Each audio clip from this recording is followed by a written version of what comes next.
reminds me of the other Burlington that I live in, is Burlington, Vermont. So, let me thank Lizzie for the music she provided. Let me thank Randy Bryce. Randy, I don't know where Randy is. He's here? Randy here? Hey, Randy. Randy has played an important role in contemporary politics because he forced the previous Speaker of the House not run for re-election, and that set the whole tone for 2018.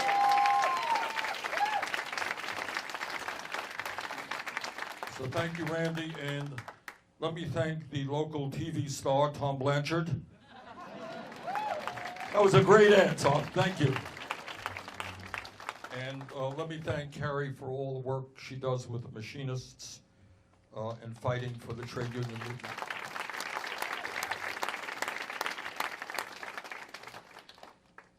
I want to begin by giving you a quote from a guy who was a hero of mine and of many of yours. His name was Nelson Mandela. And you remember Mandela. Mandela walked out of jail in South Africa to become president of South Africa.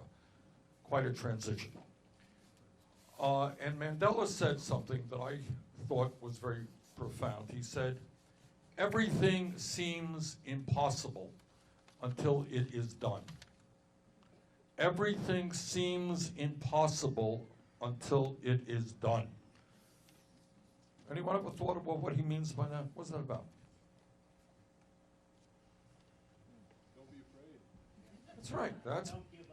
Don't give up. In other words, what seems so impossible today, tomorrow is not a big deal because everybody knew it should have happened anyhow. That's what he meant by that. And what he's telling us is that we are bombarded. In his case, it was apartheid in South Africa.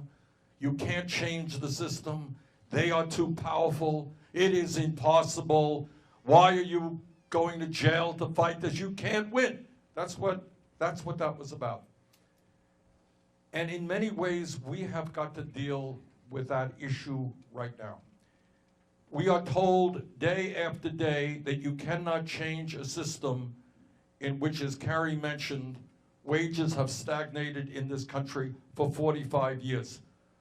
All right, the average American worker today is not making a nickel more than he or she made 45 years ago, despite what? Huge increases in productivity and technology. So every worker here is producing a lot more than somebody did 45 years ago, but you're not making any more money. Meanwhile, while we got people in Vermont and in Iowa working for horrendously low wages, I will not forget talking to a woman in Des Moines trying to raise 3 kids working for $10.50 an hour. You can't raise 3 kids on $10.50, but that's true all over the country, and you got people working 2 or 3 jobs. Meanwhile, over the last 30 years, the wealthiest 1% have seen a $21 trillion increase in their wealth. And you know what happened to the wealth of the bottom half of America? It went down, okay? So you see now in America more income and wealth inequality than any time since the 1920s. So you're looking at the economy today, but oh, the economy is doing really good. Well, yeah, if you're a billionaire, you're doing really well. Michael Bloomberg, it is phenomenal, you know. But if you're an ordinary person, you are struggling hard to take care of your family. You're struggling hard to pay for the health insurance you need and get the health care that you need. You're struggling hard to figure out how you might be able to send your kid to college, and you are worried that your kids may likely have a lower standard of living than you do. And in the midst of all of this stuff, in America today, unbelievably, our life expectancy is actually going down last 3 years. Anyone have a clue as to why? Why? That's right. All right. There are a lot of reasons. But one of the reasons, what the doctors, the people who study this thing, they talk about diseases of despair. What they're talking about are people, in a sense, giving up because they're struggling every day and going nowhere in a hurry. They're worried about their kids. And you know what they're doing? They're turning to drugs, opioids, heroin. They're turning to alcohol big time. And in some cases, people are actually turning to suicide, and we're seeing suicide rates go up. And that's why actually at a time when life expectancy should be soaring, it is actually going down in America. A whole lot of despair and a whole lot of pain. And as a country, the truth is that politicians don't talk about those realities. There are millions of people who feel left out of the political process, and they're saying to themselves, who knows what I'm feeling today? Who knows the struggles that I'm going through with my kids, with my families, with my parents? Does anybody give a damn about that? And what this campaign is about is trying to talk about issues and bring about ideas that address the pain of working families in this country. That's what the campaign is about.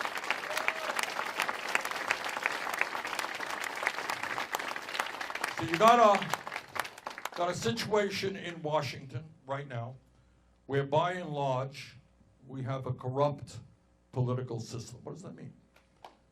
It means that I believe, and I know you believe, in democracy. It's not a radical idea. And what democracy means, if we were a town meeting right here in Burlington, Vermont, and you have a town meeting, which we do every year in cities and towns all over the state, people argue about how much they want to spend on the roads, on education, on municipal services, and they raise their hands, and they vote. And it's one person, one vote. But what you got now in this country are a small number of billionaires who, because of corrupt campaign finance law, are allowed to spend hundreds of millions of dollars to elect candidates who represent the wealthy and the powerful. Randy Bryce, am I right about that? All right. Randy ran in a situation like that because the big money interest said, we don't want our pro-worker, pro-labor guy in the Congress, and they spent the fortune and lied a lot about him. We need to overturn the Citizens United Supreme Court decision.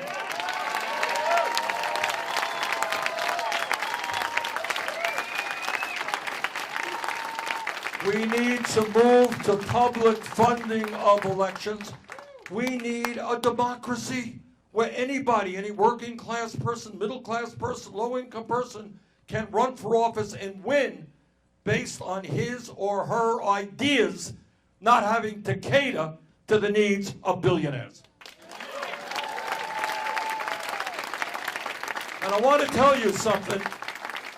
I want to tell you something that I am extraordinarily proud of. I truly am. And that is that in this campaign, up to this point, we have received over 4 million campaign contributions from over 1.2 million people. That is more people and more campaign contributions than any candidate in the history of the United States of America has received.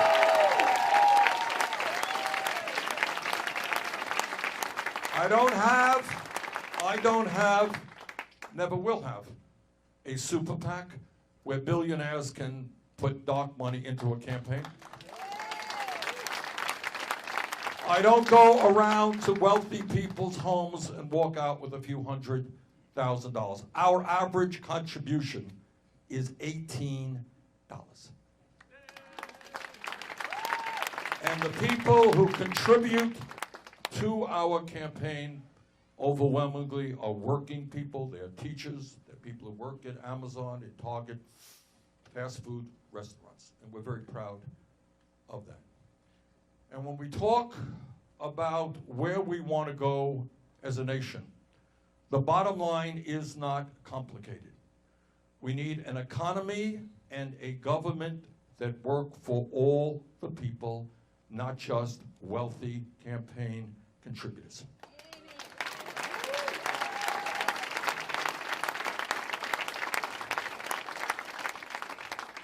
Right now, if Mitch McConnell, who's the Republican leader in the Senate, if McConnell were here, he would tell you straightforwardly what he believes. And what McConnell believes is we should give more tax breaks to billionaires, and we should cut Social Security, Medicare, and Medicaid.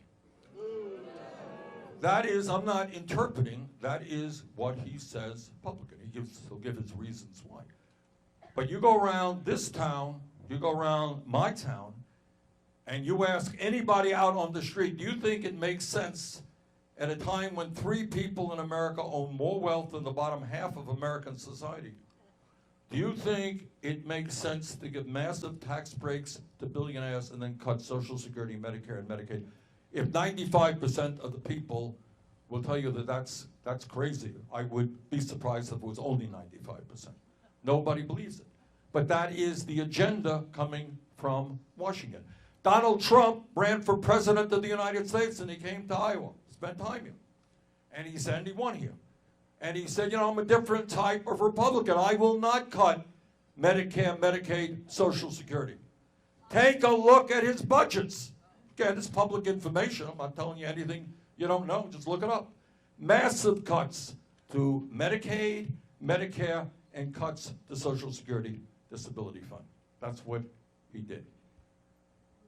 Those priorities of cuts to programs that working families need and tax breaks for billionaires, that doesn't happen by accident.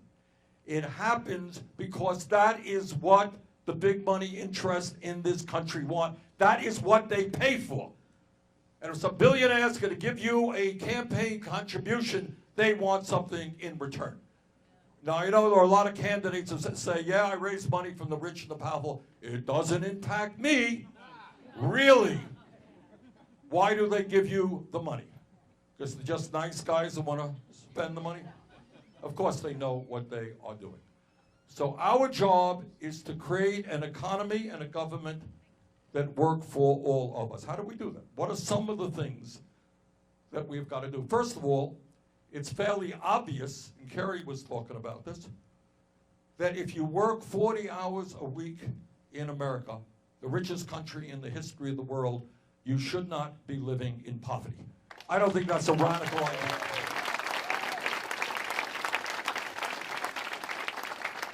How does it happen? Think about it. How does it happen that today the minimum wage here in Iowa is what, $7.25 an hour? Yeah, and they repealed it back to that. It was $8.25, and everybody came to and voted for it.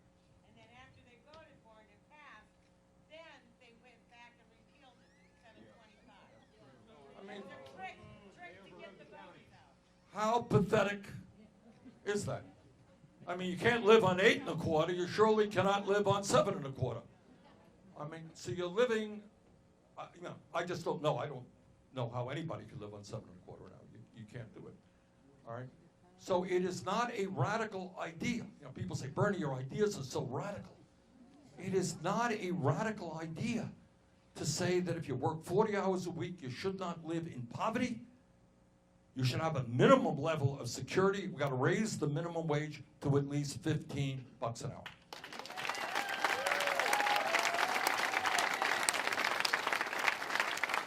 I want to tell you that during the last campaign, when I came here to Iowa, we were in Burlington, actually, and I said, we've got to raise the minimum wage to $15 an hour. Everyone said, well, it's an extreme idea, it's a radical idea. You know what's happened since? 7 states in this country in the U.S. House of Representatives have, in fact, raised that minimum wage to $15 an hour.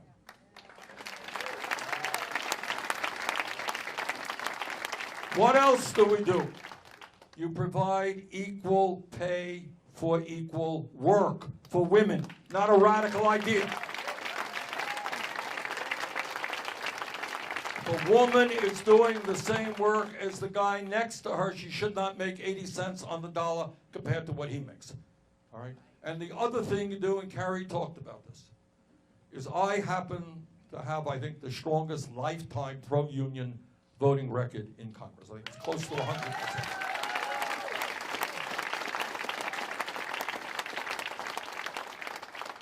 And I know is, as all of you know, that people in a union, and Kerry said this in a very powerful way, if you're in a union, you can negotiate decent wages, and decent benefits. You're not in a union, you're out there on your own, completely at the mercy of your employer. Right now in America, we got millions of people who are hurting financially. They want to join unions. Actually, unions have not been as popular for many, many years as they are today, because people see the value of it. But all over this country, and I was just in Pittsburgh this afternoon actually, talking to workers who want to form a union, but their employer is making it very, very difficult for them to do so. So we have introduced legislation which is pretty simple. It says that if 50% plus one people in a bargaining unit sign a card saying they want to belong to a union, they will have a union. End of discussion.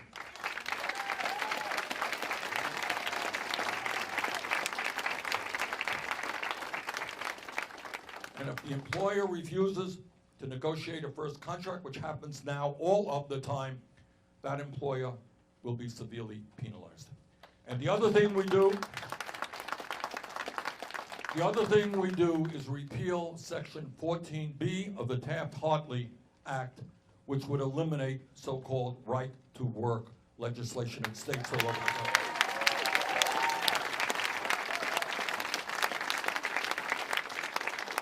And we believe that with that law in place, we can double the number of people in unions over a 4-year period, because millions of people want to join unions.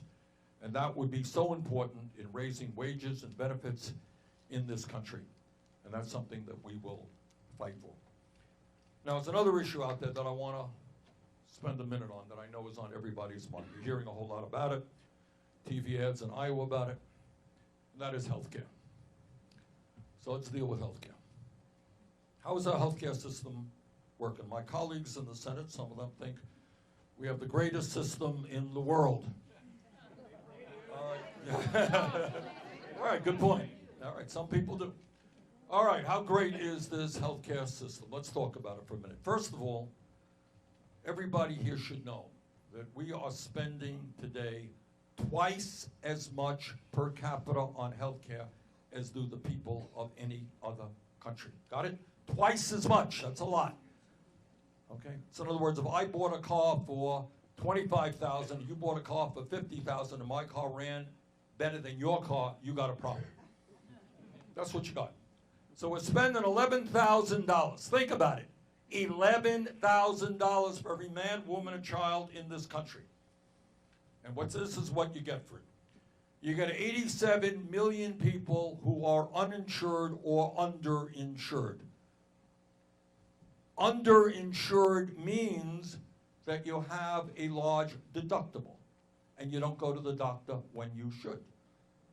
Underinsured means that you may not have the 50 or $100 to pay for a co-payment when you visit the doctor. Underinsured means that you cannot afford the prescription drugs that your doctor prescribes. Underinsured means that you may go bankrupt if you leave the hospital with a large bill. So what you got in America today is 30,000 people dying every year because they go to the doctor too late. You got, this is an amazing thing. I didn't know this until this year. I want you to think about it. 500,000 people go bankrupt because of medically related bills. Take a deep breath and think about it. If somebody makes an investment, decides to do something on Wall Street, or you decide to go to the casino down the road and gamble, and you lose all your money and you go bankrupt, people say, well, you know, it was your choice. You did something risky. People are going bankrupt because they were dealing with cancer, or with heart disease, or with Alzheimer's in the family, or some other terrible illness. Does anybody in their right mind believe that in America, people should suffer financial ruin because they were diagnosed with cancer? And that's where we're going. So you're thinking here, you're thinking of somebody who goes to the doctor and gets diagnosed with cancer, and they're saying, my God, what am I going to do? It's a shock. what doctor do I go to, what medicine, what treatment. In time, they have to worry about how their family is going to pay the bill, if their family can pay the bill. I just talked to a woman today, Pittsburgh. She works at a hospital, in fact, the largest hospital in Pittsburgh. She was diagnosed with breast cancer. She has a very, very large bill. She's unable to pay it because she doesn't make a whole lot of money. And because she has not paid her bills on time, interest rates are going up. That's where she is right now. A whole lot of people in this country are in that position. All right, what is the antidote? What should we do? Why are we the only major country on earth not to guarantee health care to all people? I live 50 miles away in the other Burlington, 50 miles away from the Canadian border. Anybody here know if you end up in the hospital in Canada for a month with serious surgery, what's the bill you get when you come out? It's zero, okay? They live longer than we do. Their healthcare system is as good or better than ours. And yet, they spend half as much per capita as we do. What we have got to do, it seems to me, is end a healthcare system which is based not on providing quality care to all people, but which is based on making huge profits for the drug companies and the insurance companies.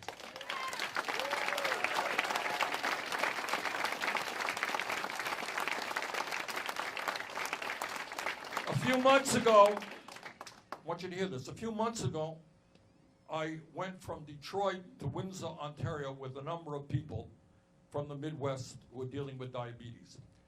We bought insulin in Canada, the same product made by the same company for 1/10 of the price charged in the United States. And right now in this country, drug companies can charge any price they want for any product. And we are paying by far the highest prices in the world. So I think that when we're spending this much money and so many people are uninsured or underinsured, what we have got to do is expand Medicare to cover every man, woman, and child in this country. Medicare for all.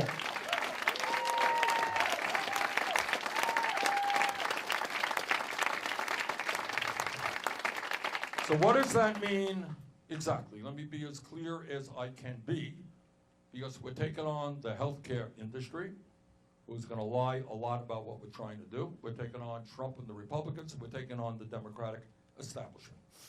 All right? So you're going to hear a lot of misinformation. This is what our plan is. First of all, Medicare is a good program. We've got to make it better. And that is we expand benefits to cover hearing aids, dental care, eyeglasses, and very importantly, home health care.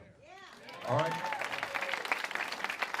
Because there are a lot of people who would prefer to stay at home rather than go to a nursing home, but they can't get the care in their homes. So that is what we do. We expand those benefits. Number two, right now, to be eligible for Medicare, you have to be 65. We lower the eligibility age in year 1 to 55. All right? Millions and millions of people who are 60, 63 would give their right arms to be able to get into Medicare. First year down to 55, next year down to 45, down to 35, fourth year, everybody is in the system.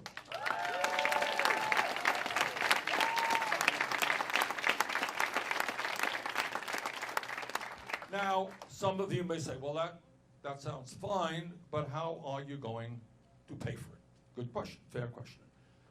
Before I answer that, let me ask you, how are we paying for it now? All right, anybody here paying a premium? Anybody here paying a co-payment? Are one or two of you paying outrageous prices for prescription drugs? Yeah.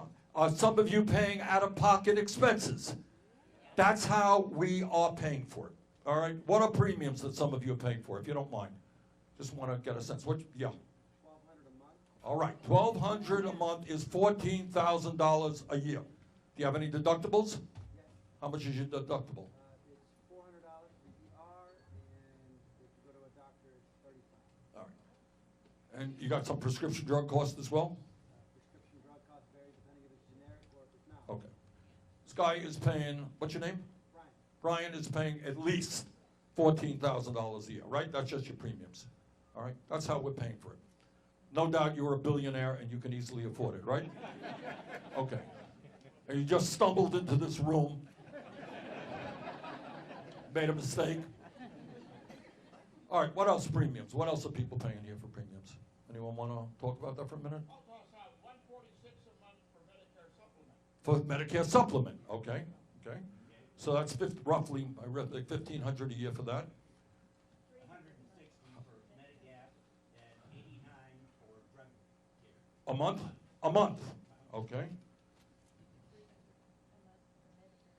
For Medicare supplement, okay. That's for Medicare supplement. That's $3,600 a year just for that.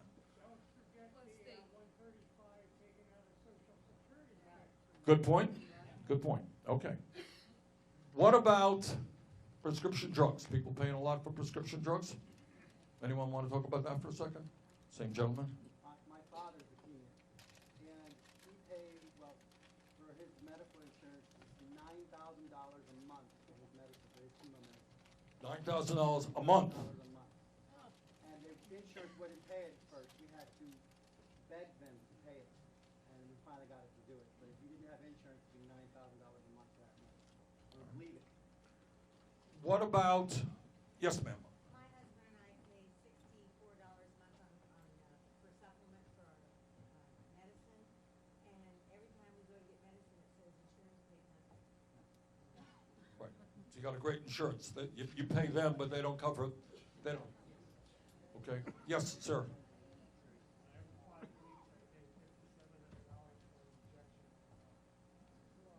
You pay $5,700 every 5 weeks?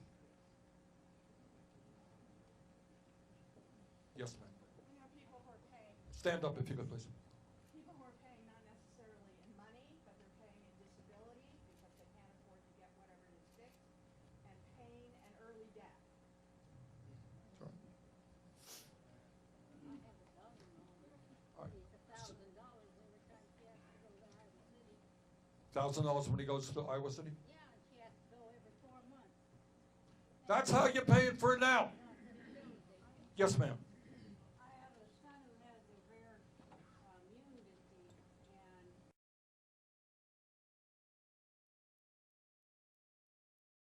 he is on disability, and he has to have a certain medication that costs $2,000 each time he has it. Medicare doesn't approve it, so he doesn't have it for a couple, 2, 3 weeks, and he ends up in the hospital. He spent 8 months last year in the hospital. And it's like, who's thinking of Medicare? All of that money at the hospital, they could have just Right. given it That's to right. medicine, you know? That's right. You want to hear crazy in terms of prescription drugs? I'm just with this woman. What's your name, ma'am? Barb. What Barb said. I mean, this is how crazy it is. Instead of providing the medicine, he ends up in the hospital, right? With pain and great cost to the system. Well, he's lost an arm and a leg. 1 out of 5 Americans who go to the doctor, just think about this. I mean, this is, we talk about this functionality. The word means it's a crazy system. It doesn't make sense. People get sick, they go to the doctor. That's why you go to the doctor, because you're sick. Doctor writes out a prescription. 1 out of 5 people in America cannot afford to fill that prescription. So what happens to the people? Well, oftentimes they will get sicker. Maybe they'll end up in the hospital. Maybe they'll die, who knows? I was talking about insulin before.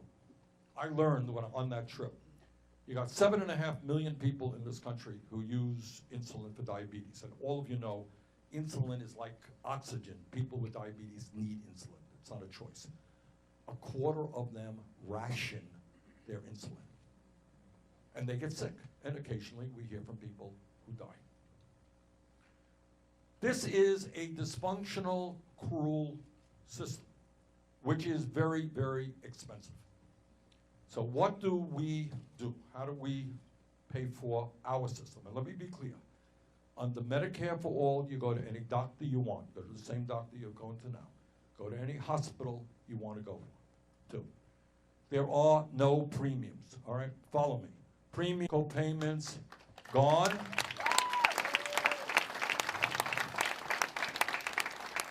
This deductible thing. I want you all to think about the insanity of the word deductible.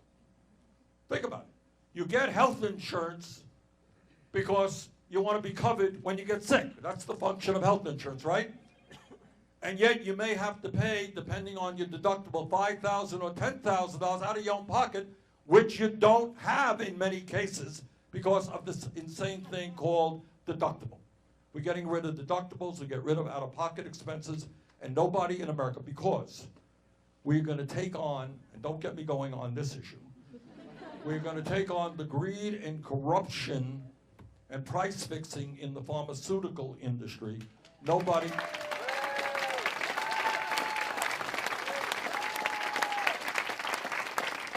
By the way, those ads you see and I were attacking Medicare for All, they are paid for by the drug companies.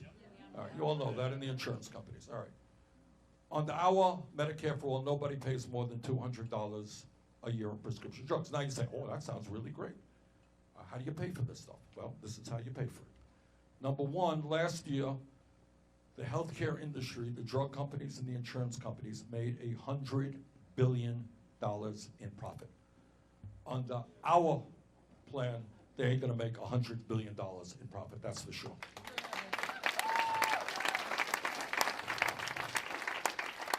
But more importantly, the dysfunctionality of the current system is manifested in that if I went around this room, I would probably find dozens and dozens of different health insurance plans. You have a $5,000 deductible, you have a $10,000. You have this copayment, you have that copayment. You're eligible for these prescription drugs, you're in that network, you're in that network. You can go to this doctor, you can't, et cetera, et cetera. To administer the hundreds and hundreds of separate healthcare plans cost our country hundreds and hundreds of billions of dollars. So what we are talking about, building on what the Canadians and other people around the world have, very simple system. All right, you're not paying any premiums, deductibles, what are you doing? What we are saying for workers, employers is another thing, but for workers right now, we're saying you're gonna pay a 4% income tax with a $31,000 deductible. We exempt the first $31,000. What does that mean? The average family in America makes $60,000 a year. They're in the middle of the economy. If you exempt the first $31,000 from taxes, you're paying taxes on $29,000, which is roughly $1,200 a year for comprehensive health care. How's that?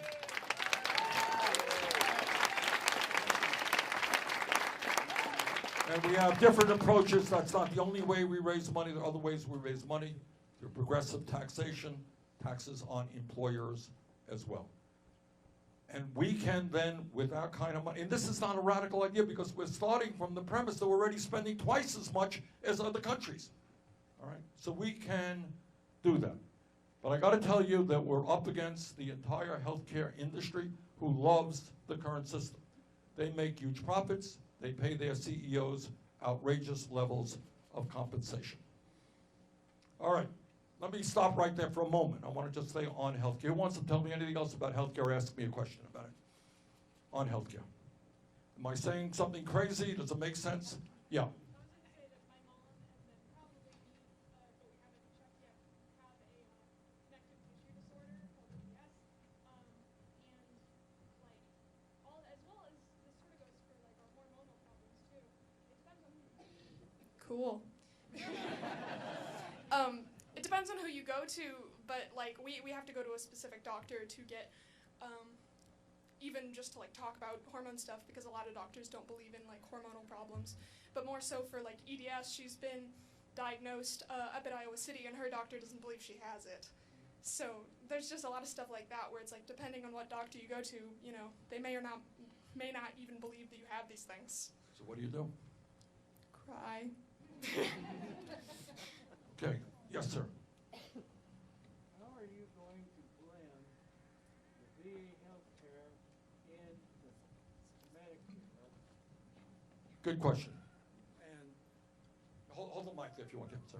okay, and people that are at 100% disability out of the VA healthcare system, how are they gonna switch over to Medicare and still get 100% disability? Good question. The answer is they will do what they want. We maintain the VA healthcare system as a separate. You're gonna retain it? Yes, absolutely. I've got some paperwork, say, here in Iowa, that they're not gonna return it. Well, whoever told you that is lying. Well, it's. I wrote the damn bill, as a matter of It's fact. Des Moines Register. So I know what's in it. Let me just say, sir. No, I don't mean to be facetious. I really didn't. I know what's in the bill because I wrote it, and I happen to also be the former chairman of the U.S. Senate Committee on Veterans Affairs, so I know a little bit about VA stuff. What we understand, it's the choice. If you're a veteran, I assume, yeah? Yes. Okay, you have a choice. You want to stay with the VA? That's great. You want to go to Medicare for All? That's great. But we understand that veterans have special issues, different issues. And I've talked to too many veterans who today are going to a private doctor who really doesn't know where they are coming from in terms of whether it is PTSD or other illnesses or injuries. They feel more comfortable at the VA. I respect that. We retain the VA. And if anyone tells you differently, honestly, sir, that's just not the truth. Okay, we retain the VA.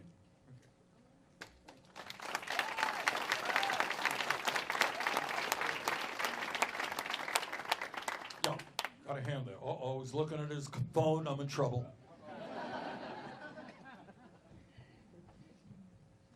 All right, Mr. Donald Trump, keep going, man. You're doing a good job. You know what? I'm a liberal. I'm a union man. Let him out of the microphone. You don't have to yell, sir. It's okay. You know what? Yeah. I don't agree with anything you say. I voted for you in 2016, and I've been to Vietnam and seen what socialism has done. It's destroyed my wife's country. Yeah, you can laugh all you Okay, want, but okay. they're putting concentration camps and everything. And you guys say, oh, there's concentration camps here. You know what? And I'm sick and tired of being lying because you're wealthy. You're $2.5 million. Okay, thank you. Donald Trump is Okay. helping our country. Okay. You know, he's a good man. All right, thank you.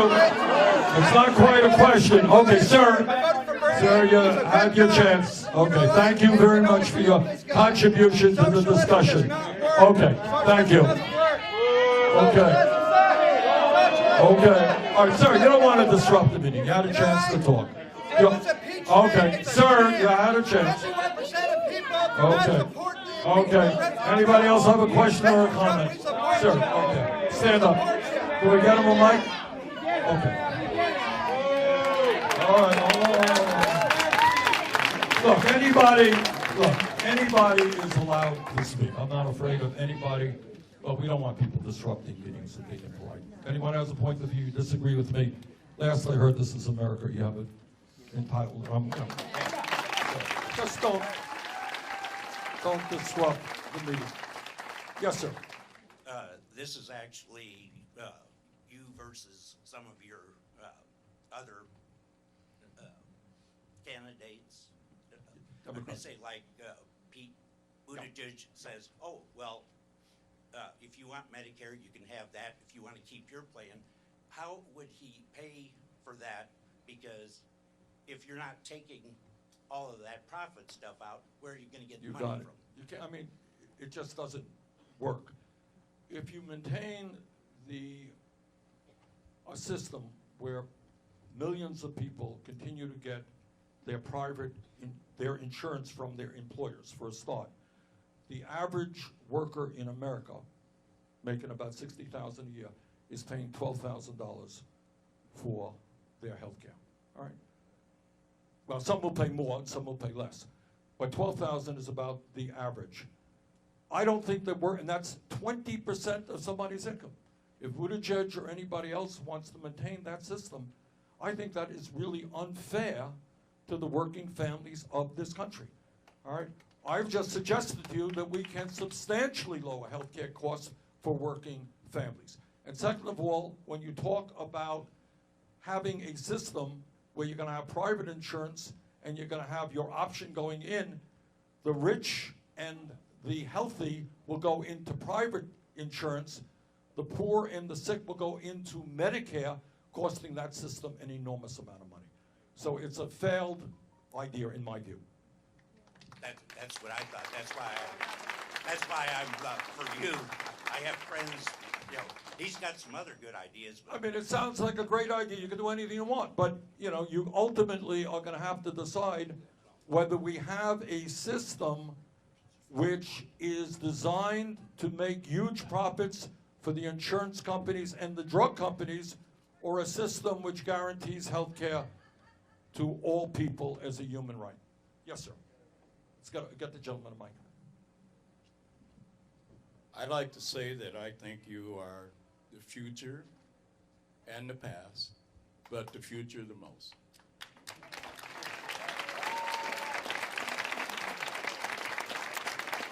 And this gentleman that was here, he proved my point that if the Republicans have such a great health care, let all the Democrats find out what it is.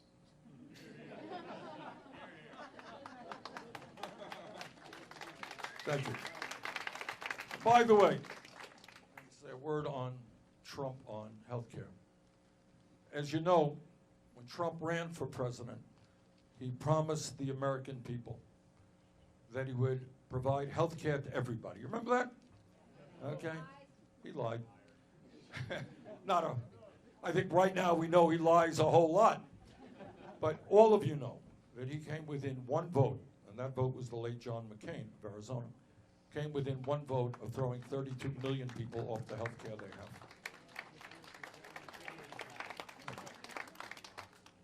Health care, any other issues? Ma'am, did you want to say a word? We need better health care for mental health. Oh, boy.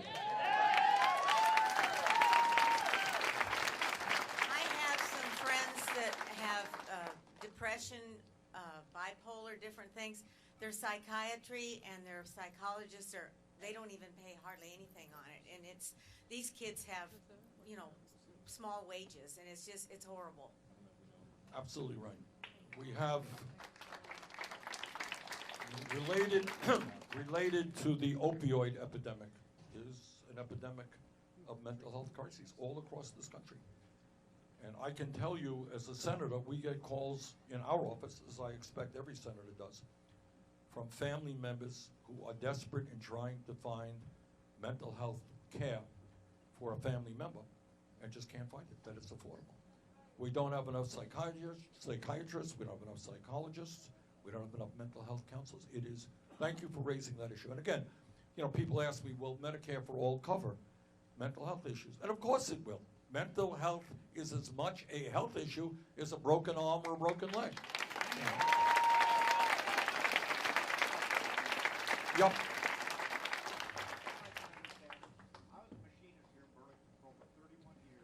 Grab that mic, sir.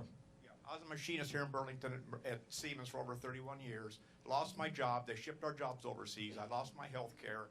And I want to say, you're the only person that stood up for us. We contacted Donald Trump, Governor Reynolds, Senator Grassley, and others, and they all turned their back on us. You were the only politician that stood up for us and said this plant closing was wrong, and I want to thank you for that.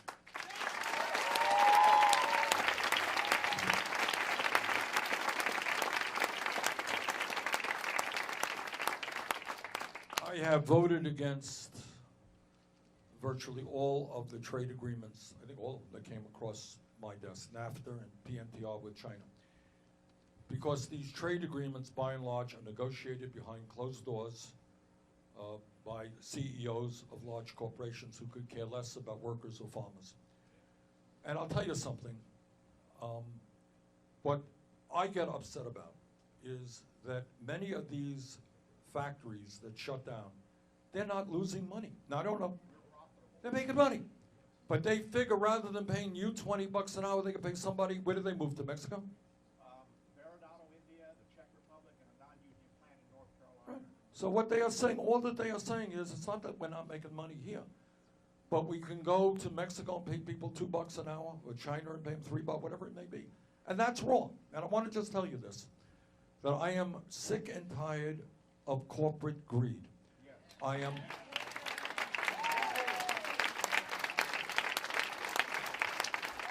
I am tired of large, profitable corporations shutting down here and moving abroad. And by the way, some of these very same corporations end up not paying a nickel in federal income tax. That's right. All right, thank you. And one of the things we're going to do is we are going to say to these large corporations that if you think you're going to get a federal contract by throwing workers out on the street, by trying to break unions, by paying people inadequate wages, you got another guess coming. You're getting at the end of the line, not on the front of the line.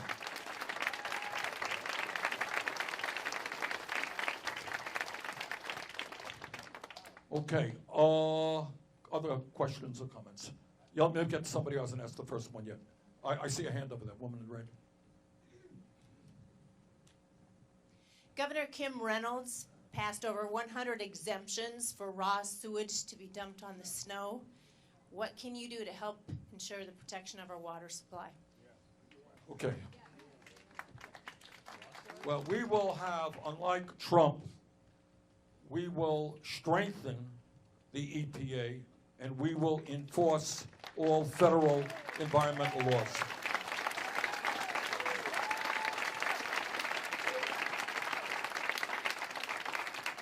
I honestly did not know this. You know, one of the interesting things about running for president is you learn a lot. Go around the country and say, oh my God, I didn't know that. You know, we all had heard a few years ago about Flint, Michigan, right? And kids were being poisoned with lead in the water. Now, I met with the parents there. It is horrible. It's a terrible tragedy. And guess what, though? If you think Flint, Michigan is the only town in America where people are having serious water problems, you'd be wrong. All over this country, we are seeing factory farms, etc., polluting our water supply. And you have many, many tens of thousands of homes in America. Go to California, whole sections in farm country where people can't drink the water coming out of their faucets. All right? Fracking is part of that, absolutely. That's another issue. All right. So I happen to believe that we have one planet called Earth, which takes me, and we have to preserve that planet. We have to make sure that our kids breathing clean air, eating clean food, healthy food, all right? And drinking clean water. But you raise another issue, and I want to go there for a moment. Some of you may agree with me, some of you may not, but I got to tell you what I think here. We got a president who thinks that climate change is a hoax. Well, I tend to agree with you. But here, in this case, he is not only endangering, and this is, I gotta make this point, he's not only endangering the well-being of you and you and you, he's endangering big time our children and grandchildren, not only in America, but around the entire world. All right, so let me say a word on this. Because what the scientists are now telling us, you know, the scientists for years have always said, you know, climate change is real, of course. Every year the Earth is getting warmer. They're telling us that climate change is obviously caused by human activity, the emission of carbon, and they're telling us that climate change has done change, has impacted our country and the world. But they are now telling us something different. What they are now telling us is they underestimated the severity of the problem. They underestimated the speed in which the polar caps are now melting and the speed in which the ocean is now warming. And that means we're seeing sea levels rise at a level that they had not anticipated, which means if we don't get our act together in the United States and around the world, coastal cities, and I'm talking about Miami, I'm talking about Charleston, South Carolina, talking about New York City, major cities in our country and around the world will be partially or completely underwater. We are talking about extreme weather disturbances. Some of you may have seen a couple of weeks ago that in Italy, Venice, Italy, was underwater. Same thing happened in Houston, Texas. Unprecedented torrential rain, massive floods. I was in Paradise, California. That town mean anything to anybody? A few years ago, they had this, you got to go there to see it, it's unbelievable. Is this, modest, I think 25,000 people, small town, 86 people were killed by a wildfire. Virtually the entire town burned down. I was there and saw it. It was really amazing to see. Right now, as we speak, Australia is burning. Massive fires all over Australia. I don't have to tell you what you have seen in California. Unprecedented number of fires and the severity of the fires. And what the scientists tell us is we have every reason to believe that crisis will only get worse. And here in Iowa and in the Midwest, what the scientists are telling us what drought will do is cut the growing season for farmers. They're going to start off with more mud on the farms, on the land, shorter growing seasons, production will be less, and the quality of the corn, etc., will not be as high as it is right now. And you multiply that all over the world, you're talking about severe food shortages or food prices soaring. The United Nations is telling us is that when people cannot grow food or find drinking water all around the world, they're going to migrate by the tens and tens of millions. And when you have that kind of migration, you have conflict and you have war. So we have a very, very critical situation. I wish I didn't have to tell you that. I wish I could tell you, well, maybe we'll build a few more solar plants or a few more wind turbines. We got to do more than that. I got to tell you, some of you may not agree with me, I am a strong proponent, and our proposal in this campaign is based on the Green New Deal. All right?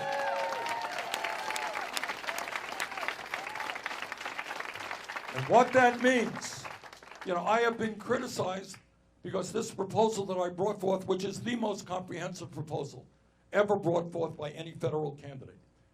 People say, Bernie, that costs a lot of money. They're right. It does cost a lot of money. But you tell me, and I want you to think about it, what is the alternative to saving the planet for our kids and future generations? How much is too little? And I want you also to be thinking about it. I've got 4 kids, and I got 7 very beautiful grandchildren. And I don't want those kids to be looking me in the eye 10, 20 years from now and say, Grandpa, didn't you know what was going on, what the scientists were saying? Why did you allow it to happen? I think it's true for me. It's true for everybody in this room. We owe it from a moral perspective to our kids and our grandchildren to make sure that we leave them a planet that is healthy and is habitable. That's what we have to do. Here in Iowa, you have done a very good job in terms of wind. You got about 1/3 of your electricity from wind. That's great. You're one of the leaders in the country. But nationally, we've got to do more. We have to invest in energy efficiency. We have to invest in a non-fossil fuel transportation system. We have to invest very heavily in wind and solar and other sustainable energies. And when we do that, by the way, the good news here is we can create up to 20 million good-paying jobs manufacturing those products in America.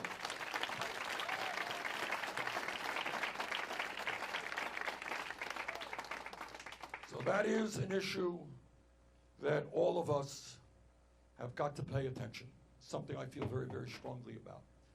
The last issue I want to talk about, has been given a note to be reminded of this, which touches on other issues. You may not think it's the most important issue in the world, but it does touch on something else. A couple of, weeks ago or a month ago, Major League Baseball announced in their wisdom that they were going to eliminate baseball, minor league baseball, in 42 communities around the United States. Now, they must not like the name Burlington because they want to eliminate the Burlington Bees. They want to eliminate the team in my hometown as well, Burlington, Vermont. So you got Major League Baseball, which is mostly, the teams are mostly owned by billionaires, owned by very wealthy guys. This is a business that last year Major League Baseball made $1.2 billion in profit. You got major league teams that are signing star ball players for hundreds of millions of dollars. But in their wisdom, they think they just don't have the resources to maintain a team like the Burlington Bees or the Vermont Lake Monsters in my community. That's the name of our team. There are weirder names out. That's another story why we call it the Lake Monsters. Has to do with Lake Champlain. All right, won't go there.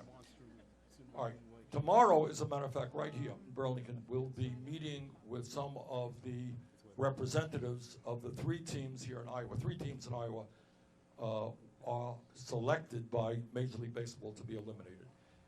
I brought, when I was mayor of Burlington in the 80s, I brought minor league baseball to Burlington, Vermont. We had a double-A team. Turned out to be a great team. A lot of the ball players made it to the major leagues. They won the Eastern League championships 3 years in a row. Point is, I saw with my own eyes what minor league baseball can do for a community. You know, in a world, in a nation where we're politically divided, probably that gentleman there even roots for the Burlington Bees. You know, and I'll tell you what I especially like about minor league baseball is, I don't know what they charge here, but in Burlington, Vermont, I think it's $7 to get into the game. So a family can go, bring the kids, and the kids get the autographs of the ball players. The ball players are usually very nice. And it's really a great family activity, and people really feel good about it. So we are saying in a very loud and clear voice that at a time when Major League Baseball has an exemption, they have an exemption. What's the exemption they have? Antitrust exemption. All right. They have an antitrust exemption, plus the fact they have received hundreds of millions of dollars from communities all over America to build their stadiums, the Yankee Stadium, other stadiums. People build the stadiums for these billionaires. So we think if baseball is called the national pastime, which it is, if the president throws out the ball in the first game, all that stuff, you know, it's part of what we are as Americans.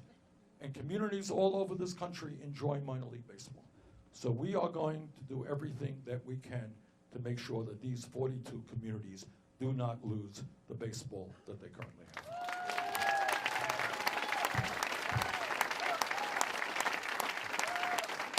So I don't even know. I was told that the Burlington Bees have been here for a rather long time, 100 years or something. Do people enjoy the team? I don't even know much about it. Is it popular around here? All right, so we're going to work with your local officials to make sure that they don't shut down baseball here in Burlington, Iowa, or Burlington, Vermont. We're in this one together.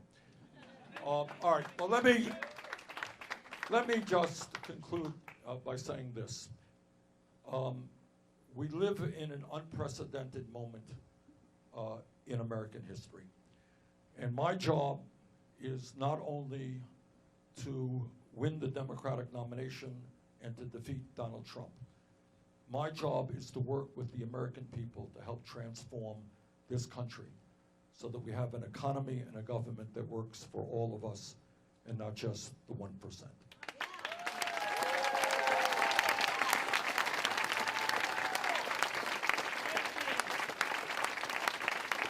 And that's what it's about. So I'm here today, you know, I think with your help, I think we're going to do very well with your help. I think we can win the Democratic nomination. I think we can beat Trump here and around the country. But the point that I want to make is I'm here not just to ask for your help in defeating Trump. I'm here to ask for your help in transforming the country. Because here's a truth that no other candidate will tell you. And that is that now, no matter how honest or well-intentioned a president may be, he or she cannot do it alone, because we are taking on incredibly powerful forces. We are taking on Wall Street and their power, the insurance companies, the drug companies, the fossil fuel industry, military-industrial complex, prison-industrial complex. A lot of very powerful people out there who have a lot of money. And the only way change ever comes about is when millions of people stand up and demand that change. So as President of the United States, I'll be coming back here and asking for your help to make sure that every American has health care as a human right. to make sure that all of our kids, regardless of their income, can get a higher education. To make sure that we lead the world in combating climate change and dealing with criminal justice and immigration reform. So there is a lot of work to be done, but I am optimistic. I go around the country, go around Iowa a lot. I am optimistic about the fighting spirit of the American people. Let's go forward together. Let's defeat Trump. Let's transform this country. Thank you very much.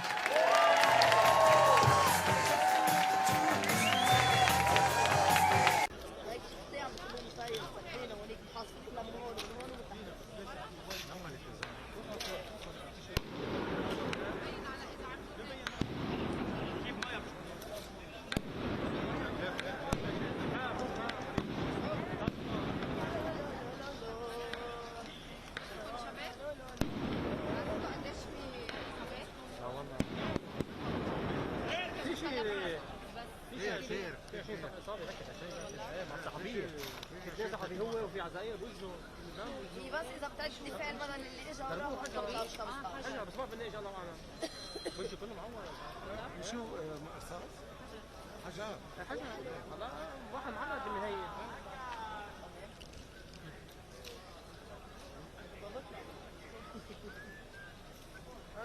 بس بردانه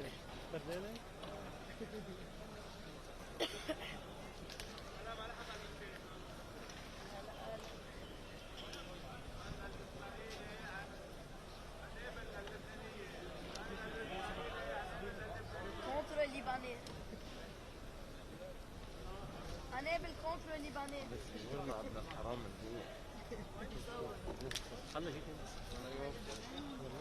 عمل له هيك لا أنا عطي اليوم كمان امبارح كنت عطي اليوم من الأول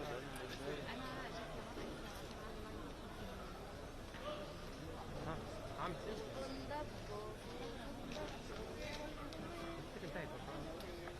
مش هلا كده أول ما عارف مرة ليش جيت؟ تكوني أول شيء مش هلا بس الكلاب بتشاور في علي بيشاور فيك مليون هلا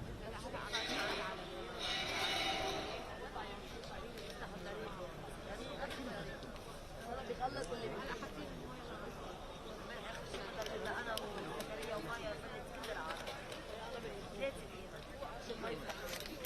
ما في ناس ما في أفضل بس ما في ناس حبيبتي تراقوني على ايدي اذا بتشوفيها من هون كلها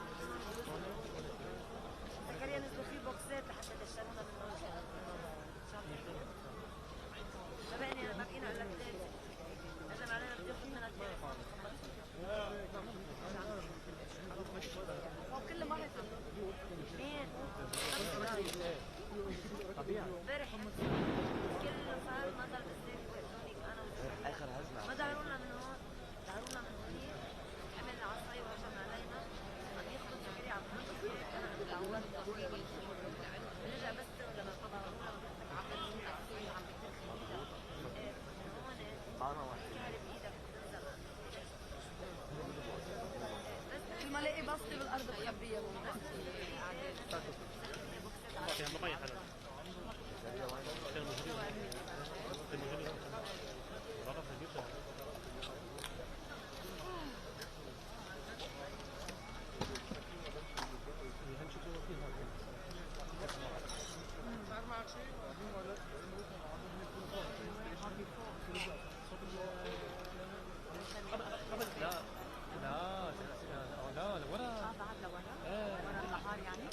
اول بكتتين على الشجره ايه كنت زي بعد شو شكله نحن هنا فكر يعني اذا على الصيف كنت تقول على الصيف هلا الى مع بعض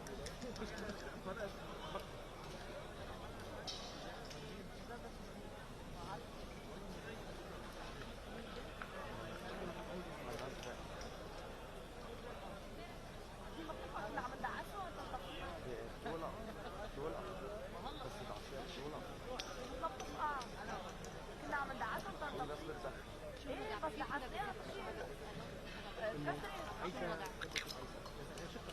شو عم تعمل هون؟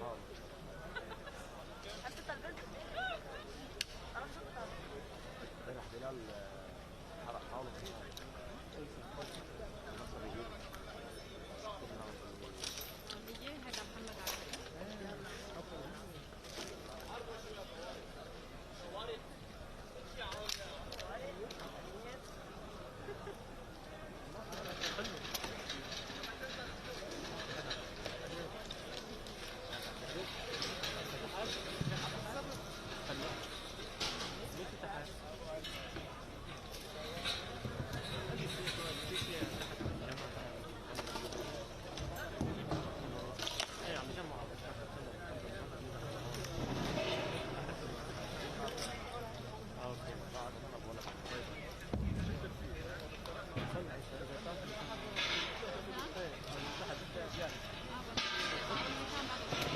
هذا محمد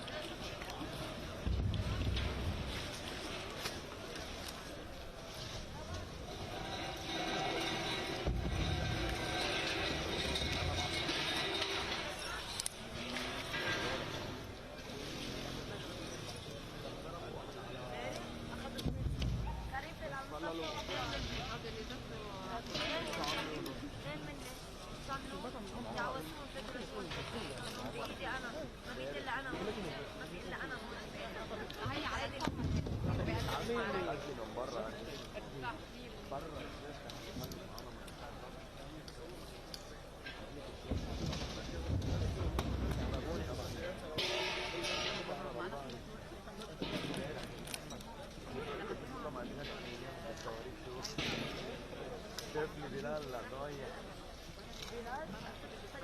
امبارح قال لك انا وبلال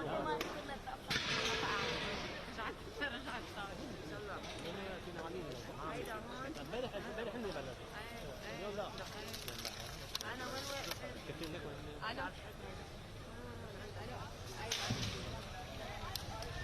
في اشاره انا عارفه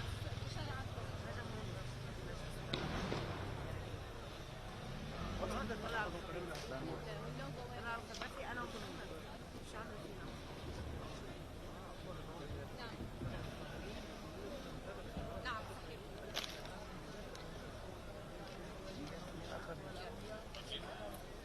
عم شفنا طباجة لأنه على طول حجي هلا صاروا لي عم يعملوا اليوم بس يضربونا أنا بحكي معك شو الوضع حبيبي؟ بتعرف شو هذا اليوم؟ ما في شيء أبدا؟ صار شيء هونيك؟ عن جد؟ جايين يعني؟ جايين؟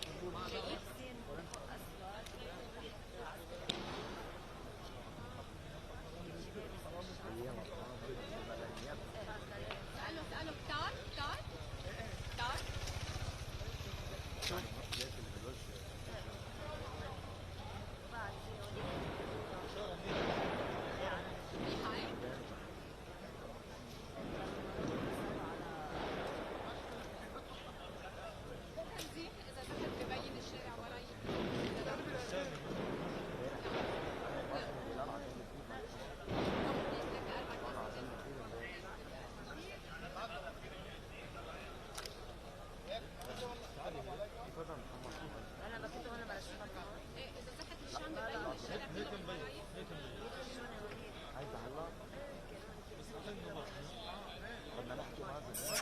خليفان اسمع شوي هلا والله حرام شوف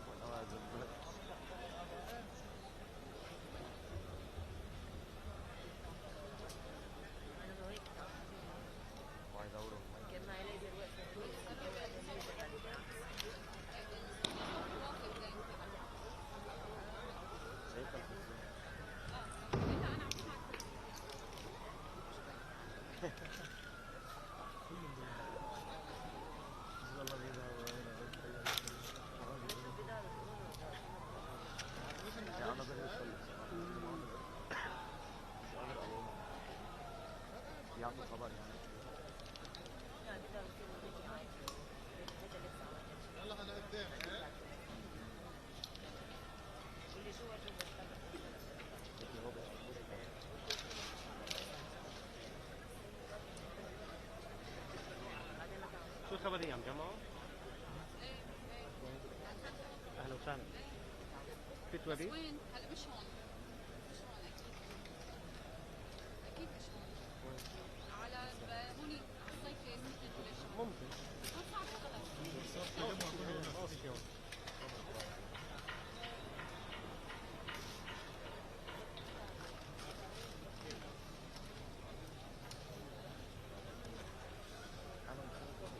ايه فايد؟ اخوان.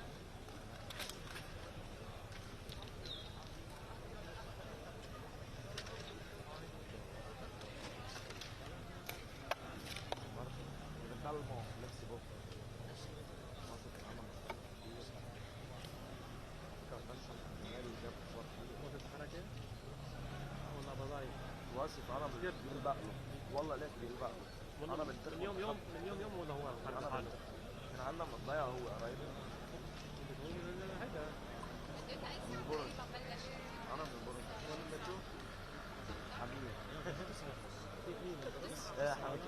وين تسأل حاطوم؟ صاحب حاطوم؟ حاطوم منصور عنان رحال حركه مليون عائله في حلب مليون عائله عائلتنا مقبولة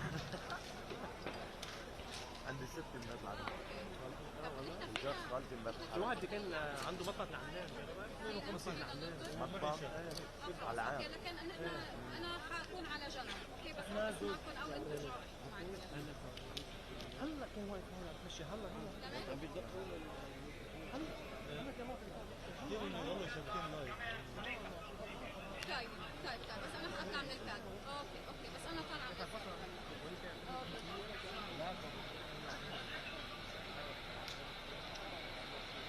معك هيك؟ كيف هيك؟ نحن هنا مين هي؟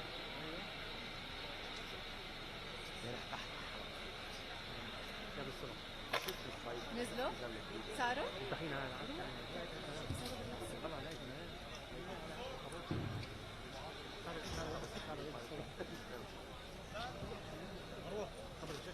يا زلمه ضحك هذا ليس واحد ايه انا عارف كده بكون اخوي انا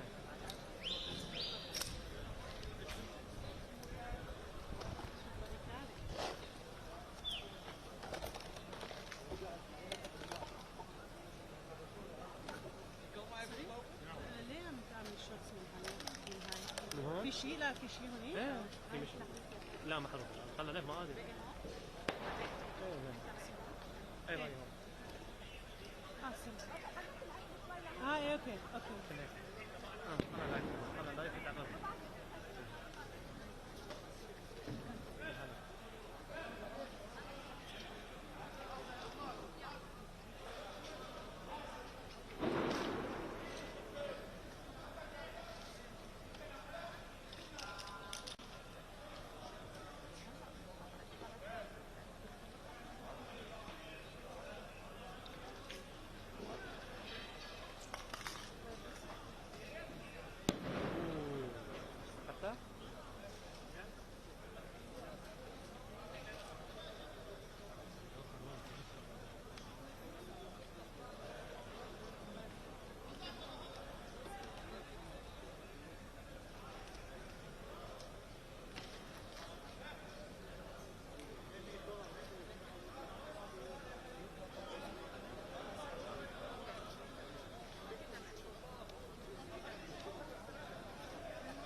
نمسك خلص بنمسك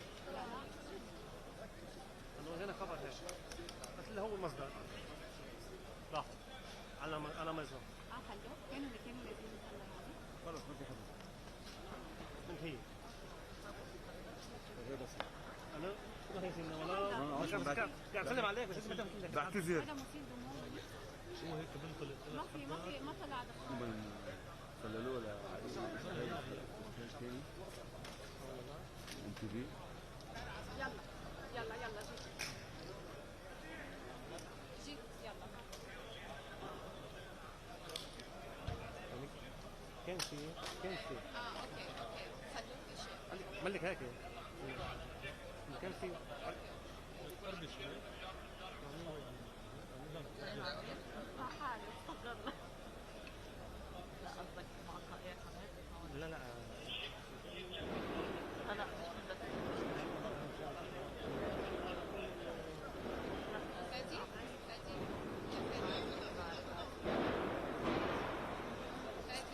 قولي هلا هي اللي تسمعكم يعني ما بعرف او بيجيهم تليفون ما بعرف اكيد بيجيهم تليفون افضل يا ريت يعملوا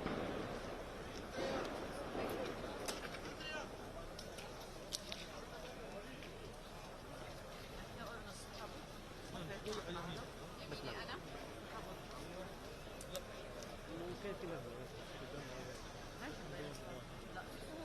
نزل شو باين كل شيء بيصير ورانا هيدا الفاصل اللي عم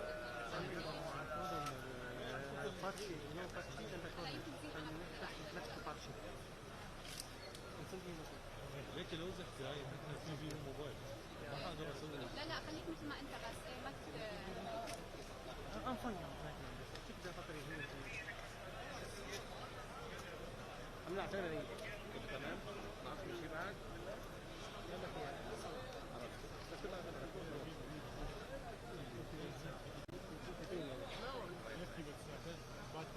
انا كنت كده كله تمام عندك؟ حاجه خلاف؟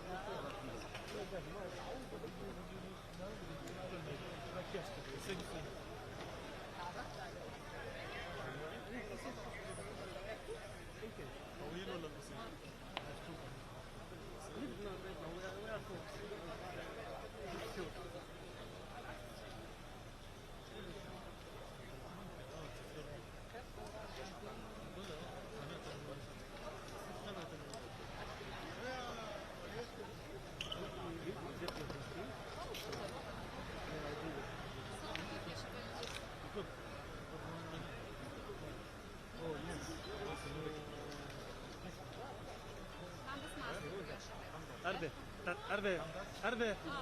أربع ما في قلب تعال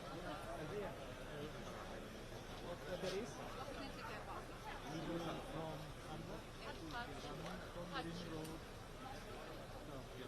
خندق مثل ما قلت لك تجمعوا شايفه تجمعوا بس عملي راحوا صبرين يمكن صبرين في عندك دو يا هشام؟ في عندك الدو؟ يلا بليز يلا عامل المكتب فكر اي شيء انا ماشي اضافي باي باي الله معك يا صوفي ما نزلوا لا بقيوا بمنطقة مجمعين تجمعوا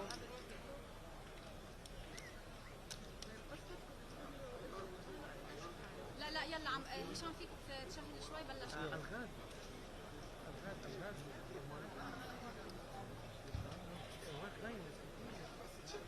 تمام هيك يا شباب يلا ما بقى تهز الكاميرا يا هشام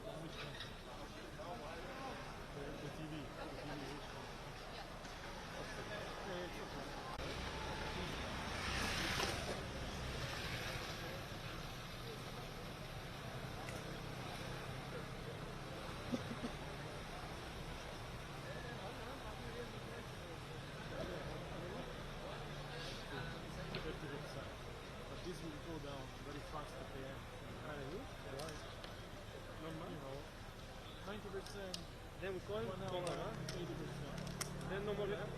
Maybe 10.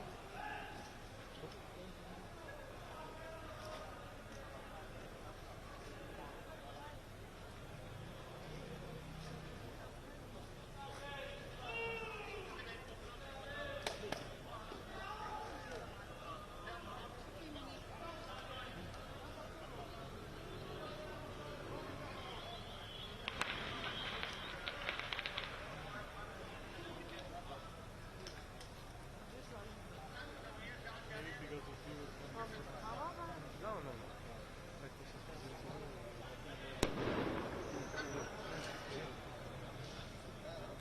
What do you think? Just go down and have it? No, I think nothing now. I think right now. Maybe we need to try. Just give me an idea. Happen later on. Finish the battery no more. Two skip. Okay, that's it. The best.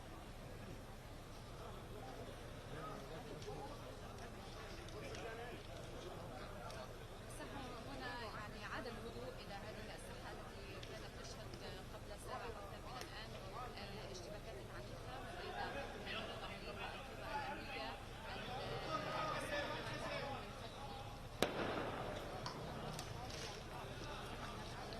قليلة جدا ممن بقوا في هذه الساحة الذين يعملون يقطعون 5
10 قبيلة منهم متواجدة إضافة إلى الفرق الصحية ما في مشكلة، ما صار ما في شيء. في المكان.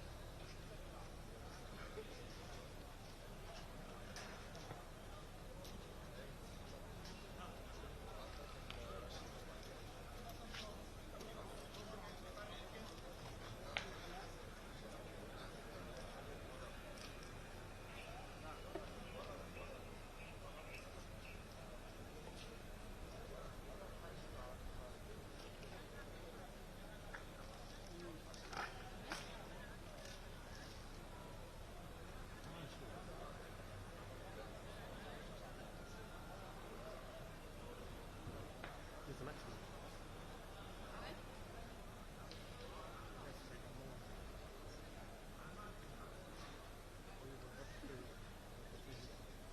Prefer to move. Yes. To move forward.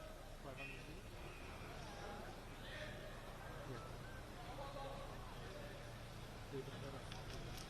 Okay.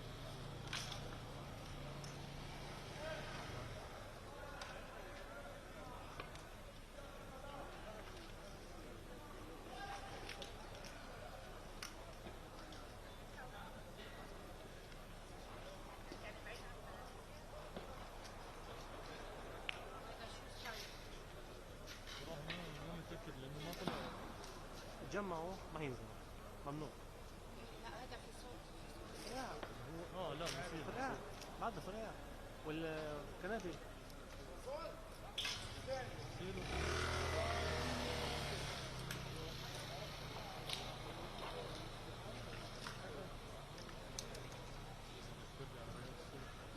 لا ما تقدر. لا تبغي ورقة. دارك.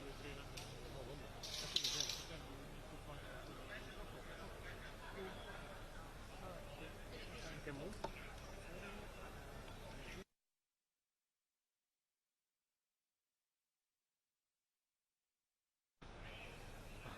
شو أو closer one.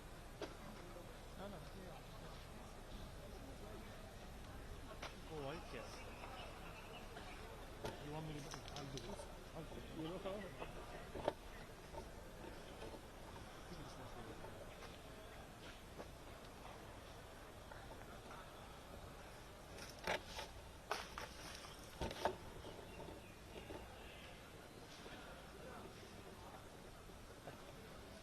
Good, good.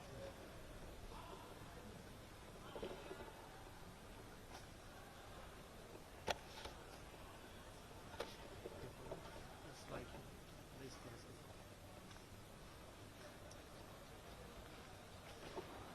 Careful.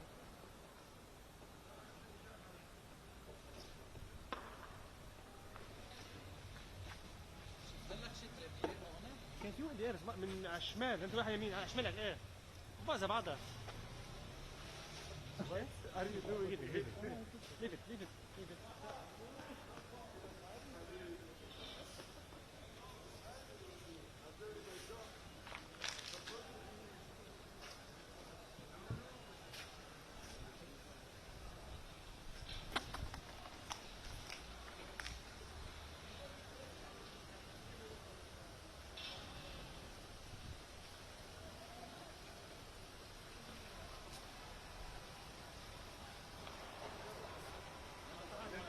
In the gray, yes. Like it's a gray. Yes. We have the column to get this. Put this.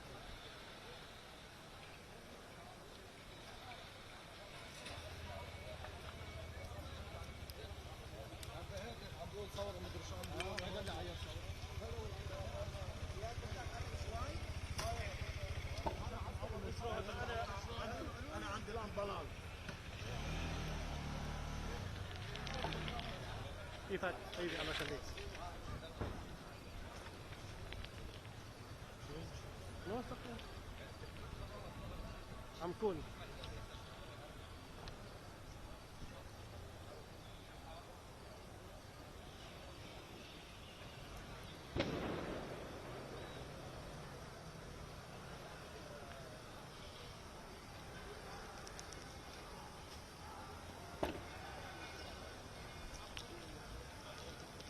Hold. Hold.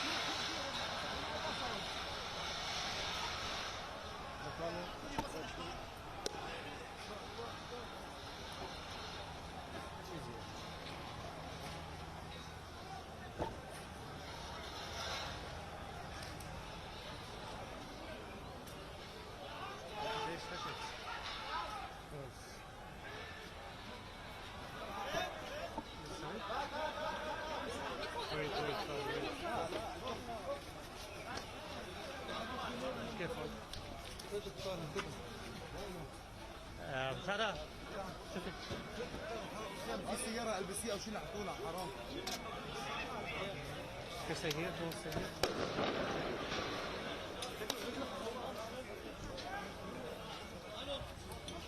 Oh, it's fine. Okay, stay here. Yes.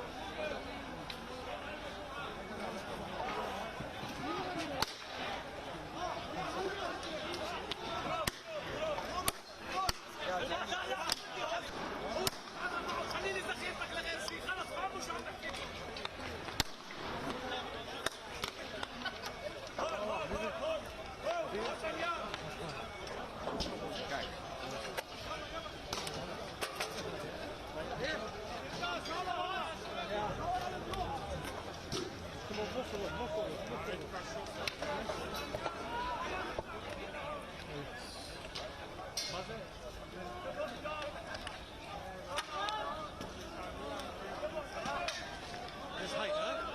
Put it in height. Huh? Put it in height, yeah, don't stone.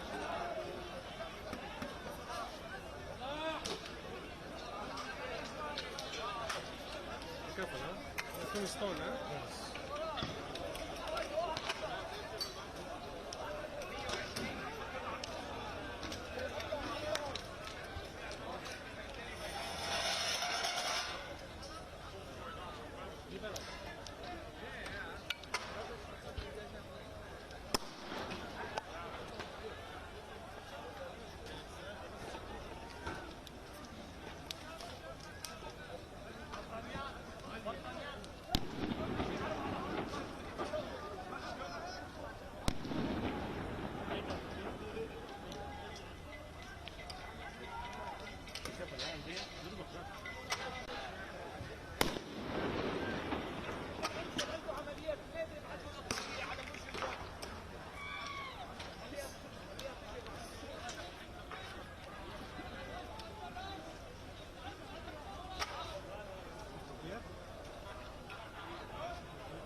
Your head, your head.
المهم خير ما شاء الله عليك.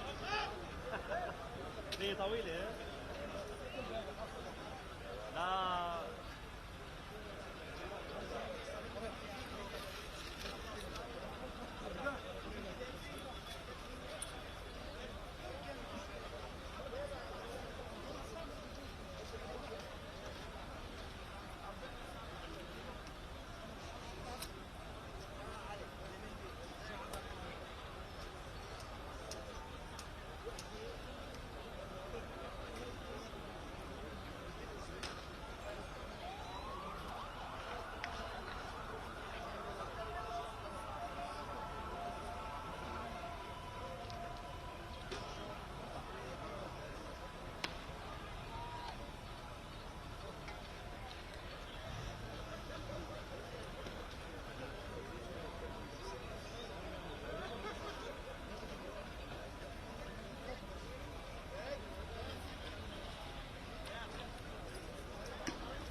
يا شباب.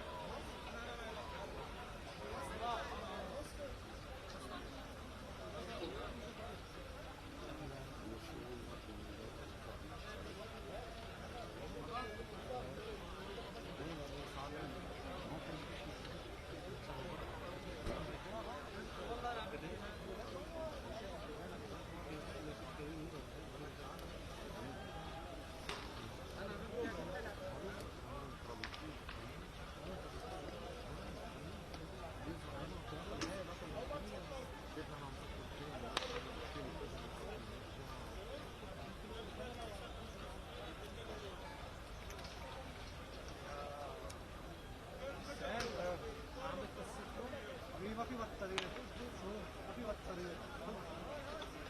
خليك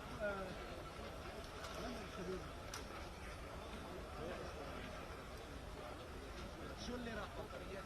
ميكرو بطاريات ميكرو اهو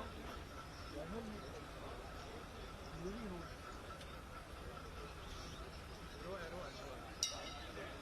عارف ليه؟ لأنه تحكي بطاريات ما بيعطيك ورقتين.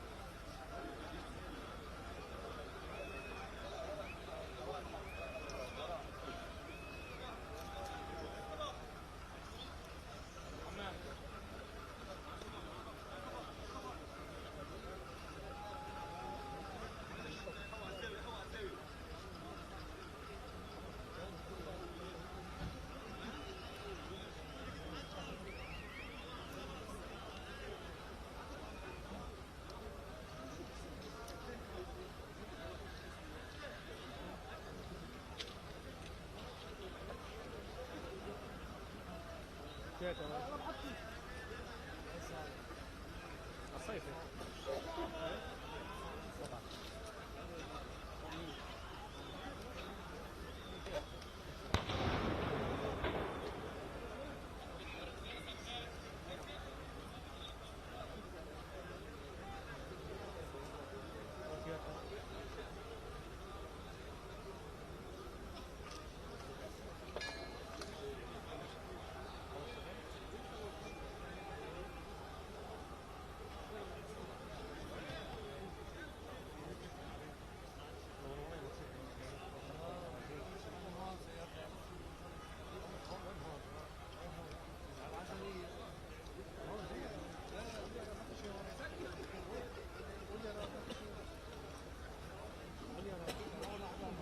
ما في شيء هنيك، كله هنيك صار ما في شيء.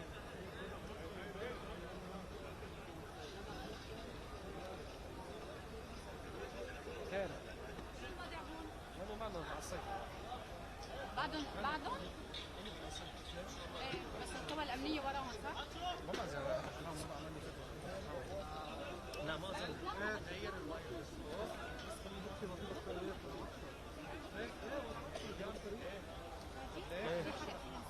ايه صار في مين؟ شيل البطاريات هذه هي بحرام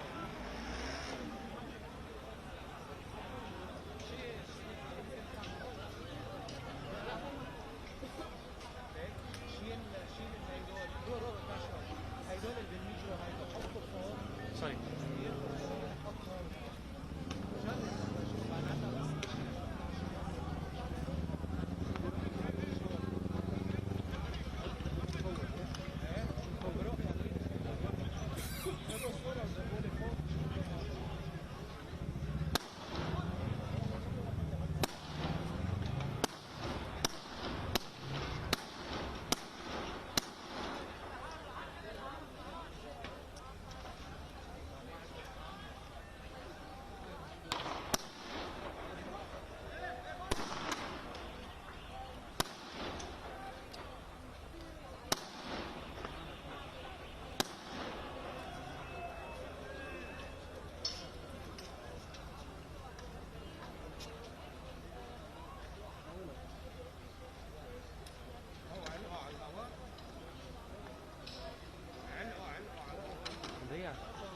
something there.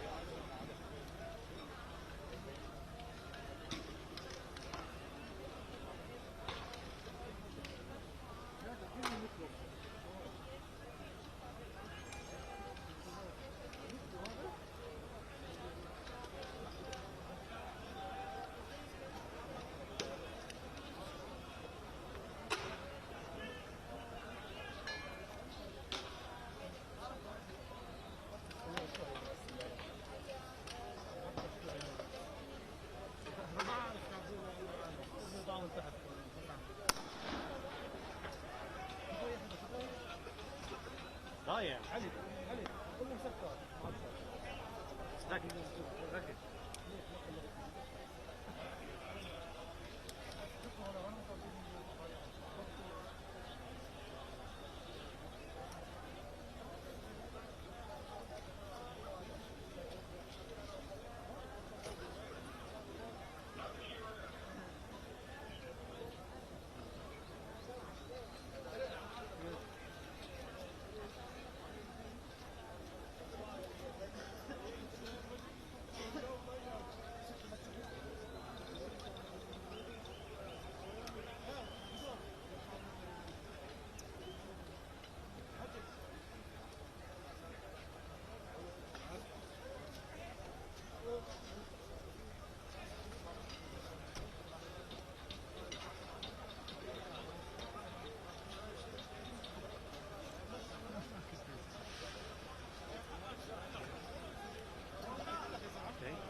Thank you all for coming out on this warm, sunny evening.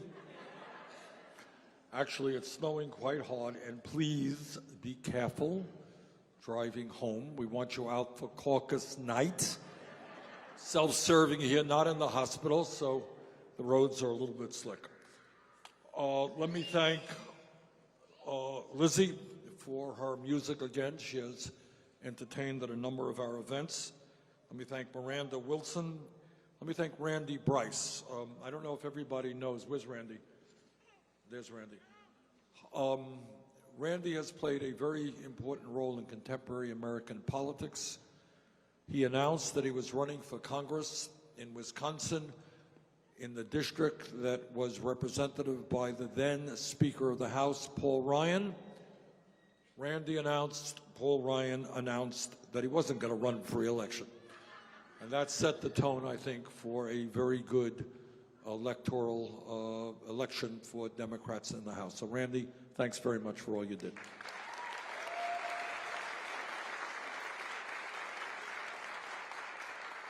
And let me thank Sandra Trejo for her work with LULAC, and let me thank Steve Siegel for all his work in representing the people in his community.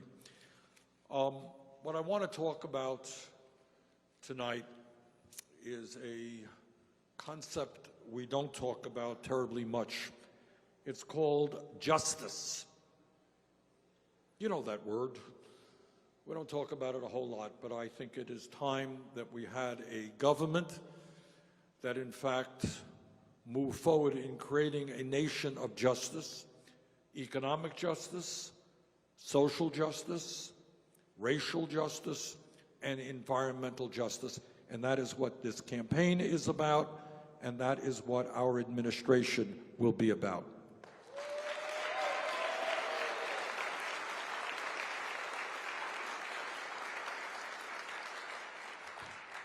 And what our campaign is about is asking people to think outside of the box, to ask questions that Congress doesn't ask, media doesn't ask, but I think it's important to be asked.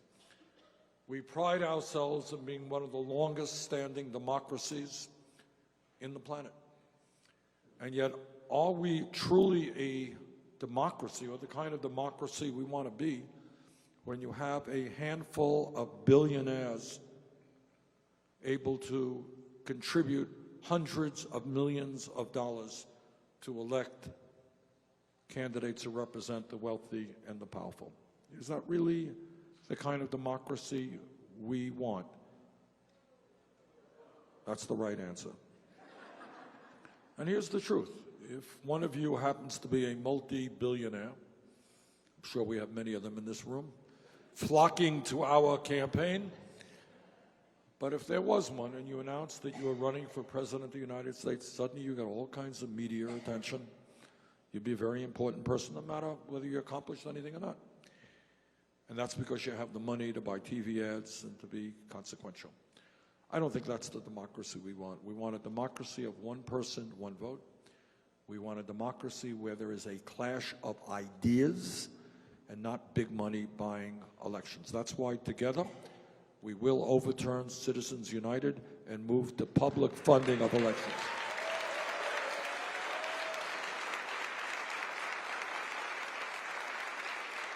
It is also why, under our administration, we will end a disgraceful amount of voter suppression in this country.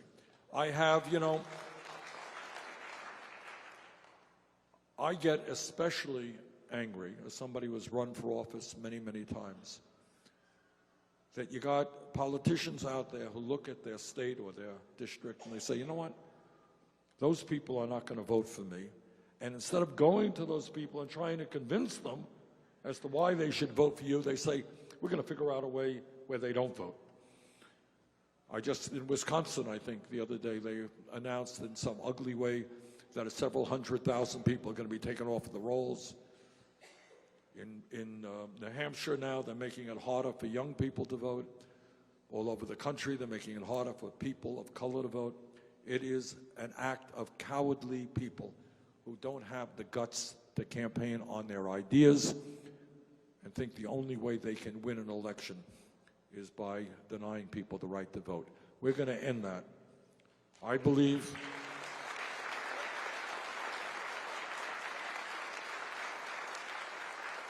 if you are 18 years of age and an American citizen, you have the right to vote. End of discussion.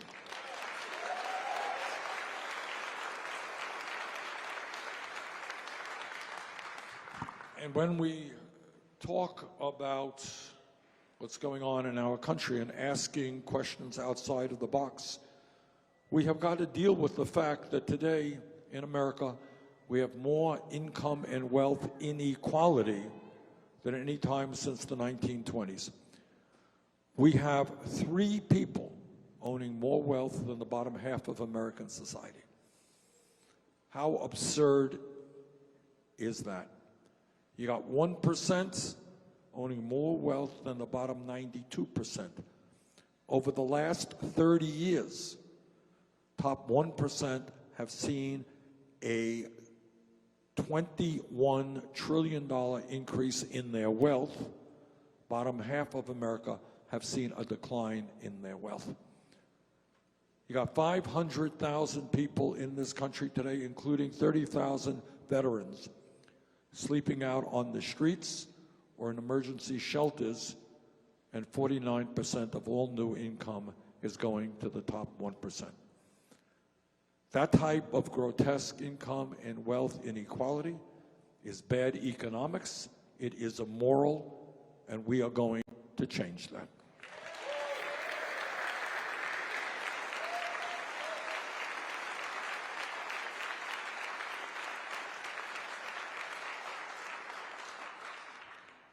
What I am very proud of in this campaign up to now is that we have received more campaign contributions, over 4 million, from more Americans, 1.2 million, than any candidate at this point in an election in the history of the United States of America.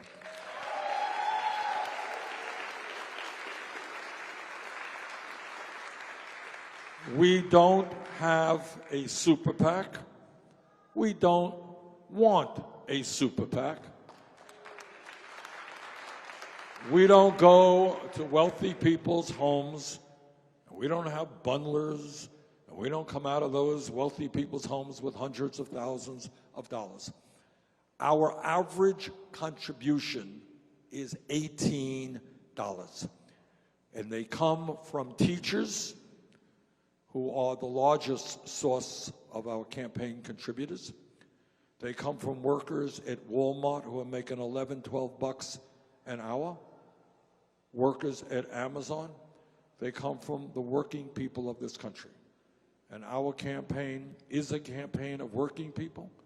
It's by the working people, and it is for the working people of this country, and I'm very proud of that.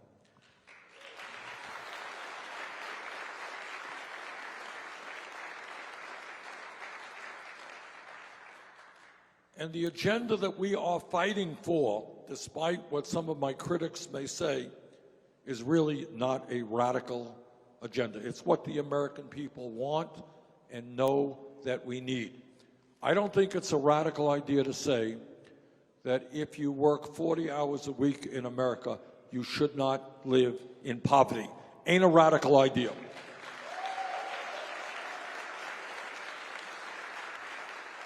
What is a radical idea is that you have a federal minimum wage and an Iowa minimum wage of $7.25 an hour. That is a radical extremist idea.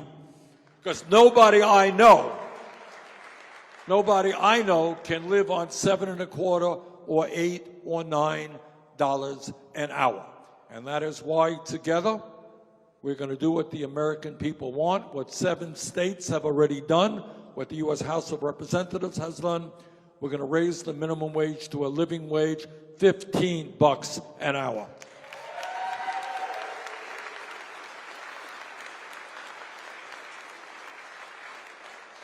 We are going to make certain that in this country we have equal pay for equal work. Women should not make 80 cents on the dollar. And I'll tell you what else we're going to do. At a time when millions of American workers want to join unions, we are going to make it easier for workers to be able to be union members and negotiate good contracts.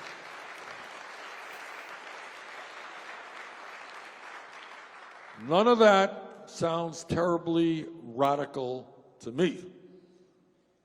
What is also not radical or extreme is understanding that we have got to rethink education in America today. From top to bottom, every psychologist in the country who studies human behavior will tell you that 0 through 4 are the most important years of emotional and intellectual development for a human being. And yet, despite that knowledge, we have a child care system which is dysfunctional, which means that in Vermont or Iowa, it is extremely difficult for a working class person to find good quality, affordable care for his or her kid. And if we love our country, we surely love our children. And that is why together we will pass quality, universal, affordable child care and make sure the people who work with the little kids are well trained and well paid.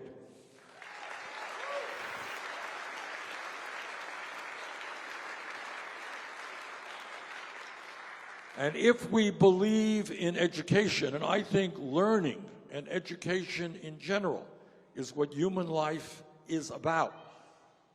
If we believe in education, we believe in educators.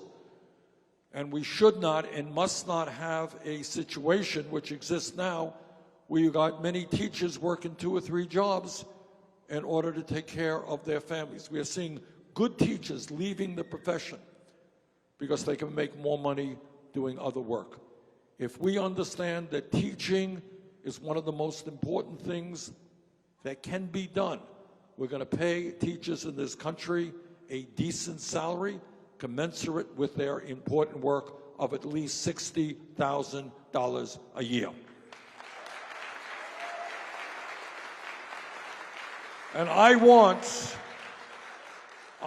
the young people who are in college today to understand that there is very few things they can do more important than teaching.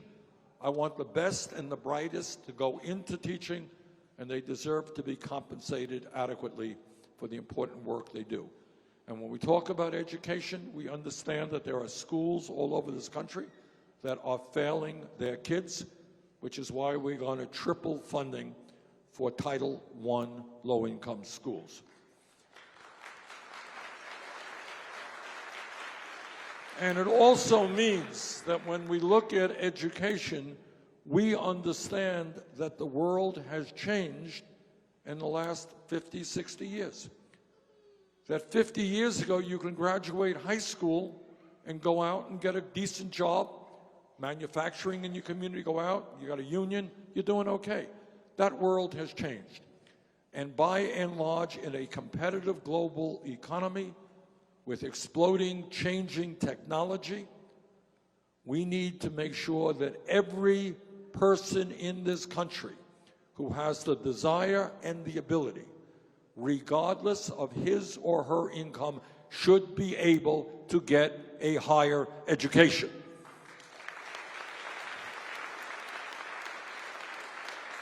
That is not a radical idea.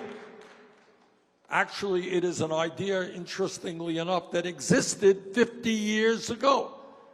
Some of you may know that the great public universities, like the University of California, University of the City of New York, state colleges, all over America were virtually tuition free. If we could do it 50 years ago, we could do it today. But it's not just college. There are a lot of kids out there who are good with their hands, who don't want to go to college, but they want to go to a trade school to become a sheet metal worker, or a carpenter, or a plumber. We need those workers. They should have the opportunity to get the training they need, regardless of the income of their family.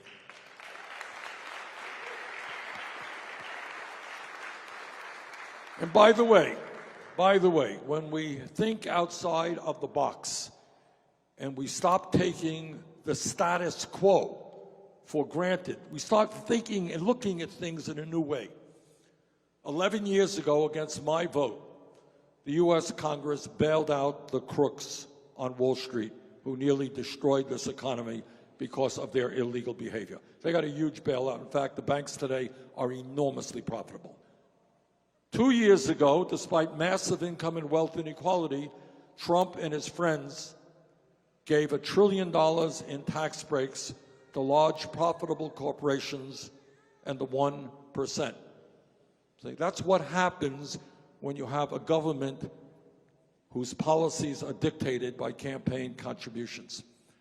But if you have a government whose job is to protect the needs of working families, you approach things just a little bit different.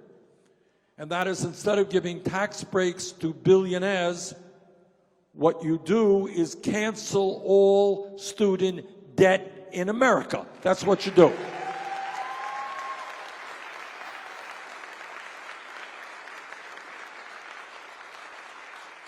Is that a radical idea? Well, if you can bail out the crooks on Wall Street, if you can give huge tax breaks to billionaires, I do not think that canceling all student debt in this country is a radical idea. And how are you going to pay for this? Well, I'll tell you how we pay for it. We're going to pay for it through a modest tax on Wall Street speculation.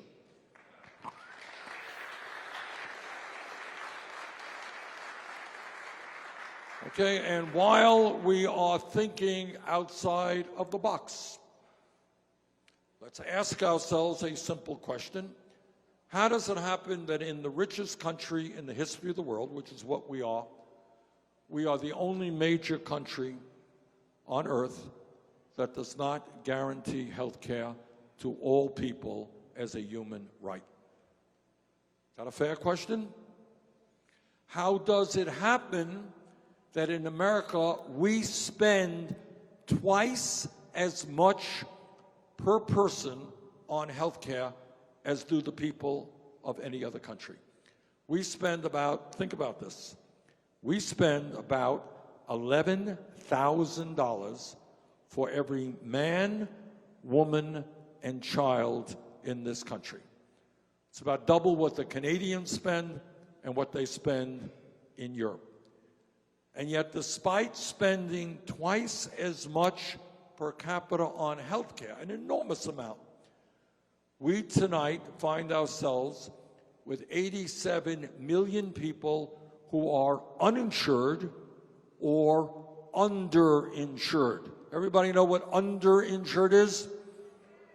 All right. We have in America 30,000 people who die every single year because they don't have adequate insurance and they don't get to a doctor when they should. Talk to any doctor you go to and ask him how many patients he or she have lost because people went to the doctor too late because they couldn't afford to go to a doctor. And here is something that is unbelievable. It's something I really just learned about, I got to tell you, within the last year. And that is, in America, some 500,000 people, 500,000 people, go bankrupt every year because of medically related debt. Now, I want you to take a step back. You know, the problem is, you know, we get hit by things every day and we begin to accept it as normal. Oh, it's normal. It is not normal. It is not in any way, shape, or form acceptable that people should go into financial ruin. For what crime did they commit? Did they go out to Las Vegas and blow their family's income gambling? Did they make a risky investment? Did they buy a huge house they can't afford? Is that why they went bankrupt? No. They are going bankrupt because they have been diagnosed with cancer, heart disease, Alzheimer's, or whatever it may be. People in America should not go bankrupt because they are suffering from a serious illness. That is cruel and unacceptable.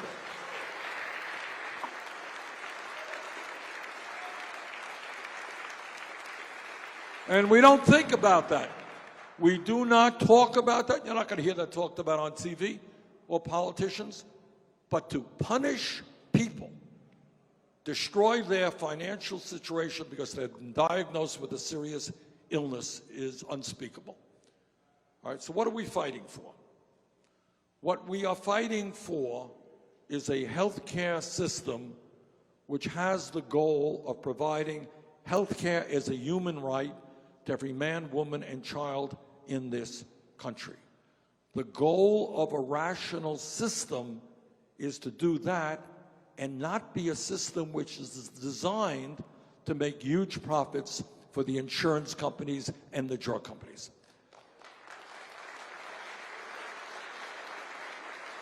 So last year,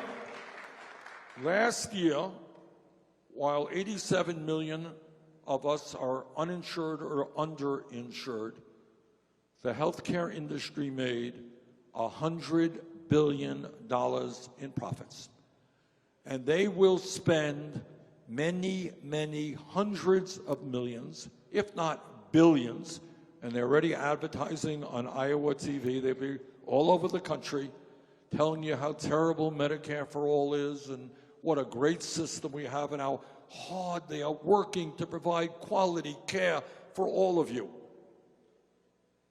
They will do anything they can to protect their profits. So we are taking on the healthcare industry and all of their money. Think about it. They made $100 billion last year. The drug companies alone made $69 billion, charging you and you and you the highest prices in the world for prescription drugs. You are paying, in some cases, 10 times more for the same exact drugs sold in Canada or in Europe. So they made $100 billion last year. If they use 1% of their profits, that's $1 billion to flood Iowa and New Hampshire and California with all kinds of TV ads. That's what we are up against. And we're up against Trump and the Republican Party. And we're up against establishment Democrats as well. So let me very briefly tell you what Medicare for All means. Medicare for All means we eliminate all premiums. Anybody here paying a premium? All right, it's gone. And the premium your employer pays is gone. We eliminate all co-payments. We eliminate one of the most absurd concepts in the history of the world, which is called a deductible. You all know what a deductible is? A deductible is, the theory of insurance is that when you get sick, you go to the doctor. That's the theory. Well, with a deductible, when you get sick, if you pay the first $5,000 or $10,000 out of your own pocket, then the insurance kicks in and you go to the doctor. How insane is that? What ugly, stupid concept is that? Needless to say, we eliminate all deductibles. We eliminate all out-of-pocket expenses.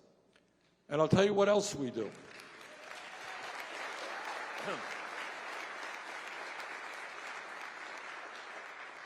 Tell you what else we do. Medicare is the most popular health insurance program in the country, but it is not perfect. It does not cover dental care, doesn't cover hearing aids, doesn't cover eyeglasses, and it doesn't cover the very important need of home health care. Our legislation covers all of that.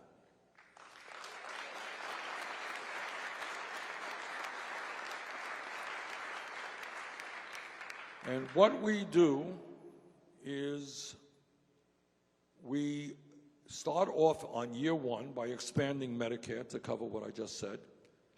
And right now, Medicare is, you got to be 65 to be eligible for Medicare.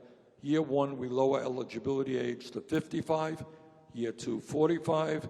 Year three, 35. Year four, everybody is in Medicare for all.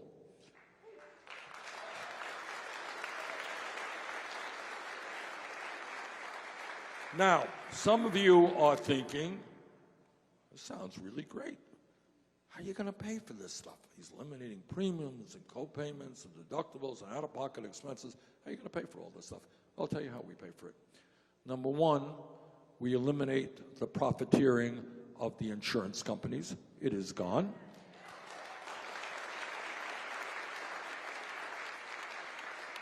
Number two, under a Bernie Sanders administration, the pharmaceutical industry will no longer be ripping off the American people. Trust me.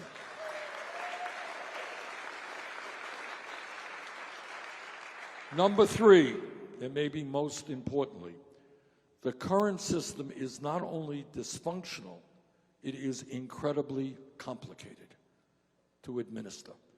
What you got, if we went around the room right now, right here, you would find that somebody has a $5,000 deductible, somebody has a $7,000, somebody has a $10,000, somebody's in this network, somebody's in that network, somebody gets this prescription drug coverage, somebody gets that, somebody has this supplemental deal with Medicare, somebody has a different supplemental. To administer the many thousands of different health insurance plans that exist out there requires the expenditure of hundreds and hundreds of billions of dollars. It is an enormously complicated system to administer. We end all of that. Our system is simple. You're not going to have to get on the phone and argue with the insurance company as to whether or not you are covered. You are covered for all comprehensive health care needs, including, by the way, mental health.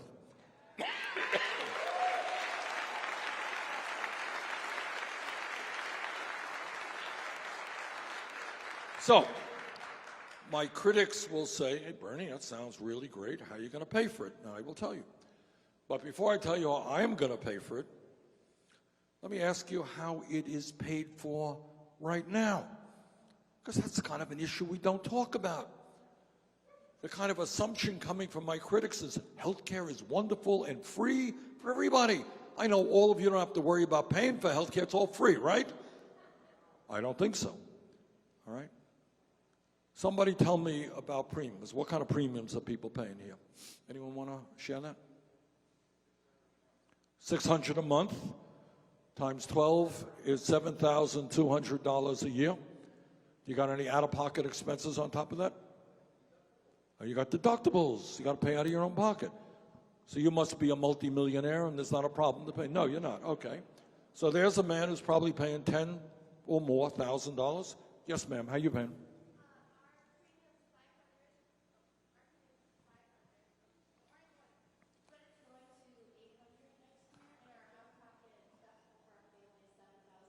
How much? Okay. So 800 times 12 is 9,600 she's paying, and the deductible will be 7,000. All right. 8 plus 7 is 15 before the insurance kicks in. Is that basically right? Okay. Other examples people want to share? What about, yes, sir? No insurance. All right. No insurance. So you don't pay anything. I gotta pay everything the doctor wants to do to me. All right. And what that means is you pray every night that you're not going to get sick. But it means that if you do get diagnosed with a serious problem, I suspect you're going to be facing real financial difficulties. Is that right? Okay. All right. And there are millions of people in that gentleman's position. And some of them, when they get sick, then don't go to the doctor when they should, with terrible consequences. All right. What about deductibles? We talked a little bit about premiums. What kind of deductibles do people have?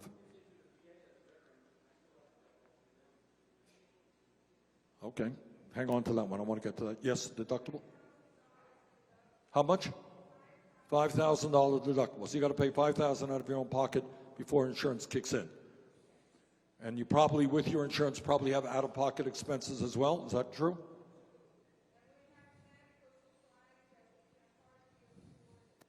Okay. Thank you. Deductibles, what else are people paying? We got $5,000 here.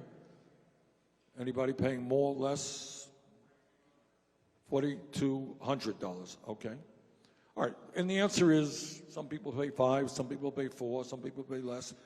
Some people pay $10,000, have a $10,000 a year deductible. And that's the way it is. The reality is that the family in America, right in the middle of our economy, median family income is about $60,000 a year. That family pays about $12,000 a year for health care. That includes premiums, out-of-pocket expenses, prescription drugs, the whole thing. $12,000 a year. That is 20% of the average working family's income goes to health care. That is absurd. All right? So before I get criticized about how I'm going to pay for it, and I'll tell you how in a second, somebody might want to say to these other people that we are sick and tired of spending 20% of our income on health care. All right?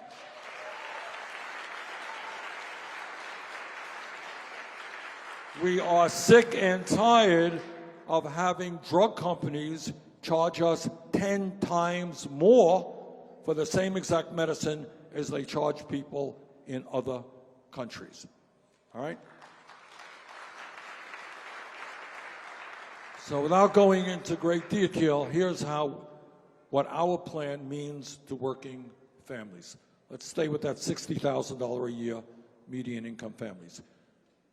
We are going to have a 4%, now remember, we've eliminated premiums, co-payments, out-of-pocket expenses.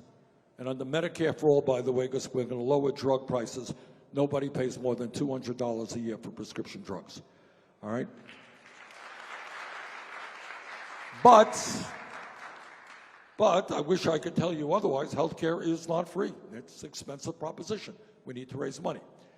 From that average family of $60,000 a year, we will have a 4% income tax on that income, exempting the first $29,000.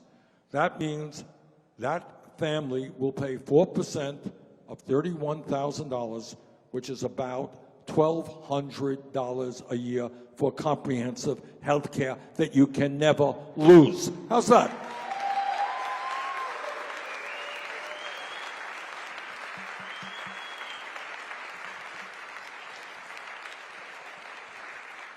So this is an issue that we are going to, we've been talking about health care for all literally since Teddy Roosevelt. Teddy Roosevelt talked about it, FDR talked about it, Harry Truman talked about it, Lyndon Johnson talked about it, JFK talked about it, Obama talked about it, everybody's talking about it.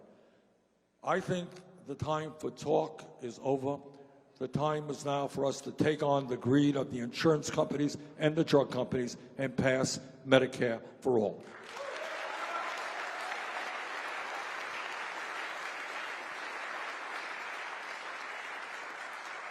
I want to just touch on it and open it up for some questions or comments. I want to end early because I don't want you getting stranded out there. But there's another issue out there that we are not paying anywhere near enough attention to. We have a president who is not only doing a major disservice to our country, but to the entire world when he believes that climate change is a hoax.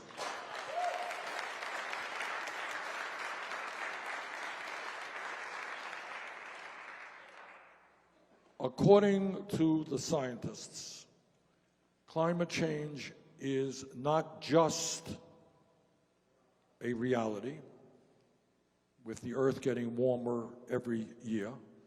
Climate change is not just caused by human activity and the emission of carbon. Climate change is not just causing devastating problems today in our country and around the world. What the scientists are now telling us is they have grossly underestimated the degree and severity of the impact that climate change is having.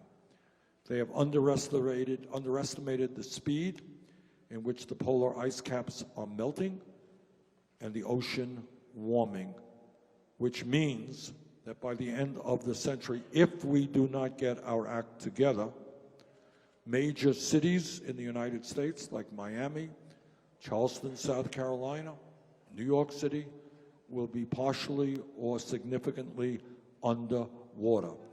That's true for low countries, countries who have low sea levels.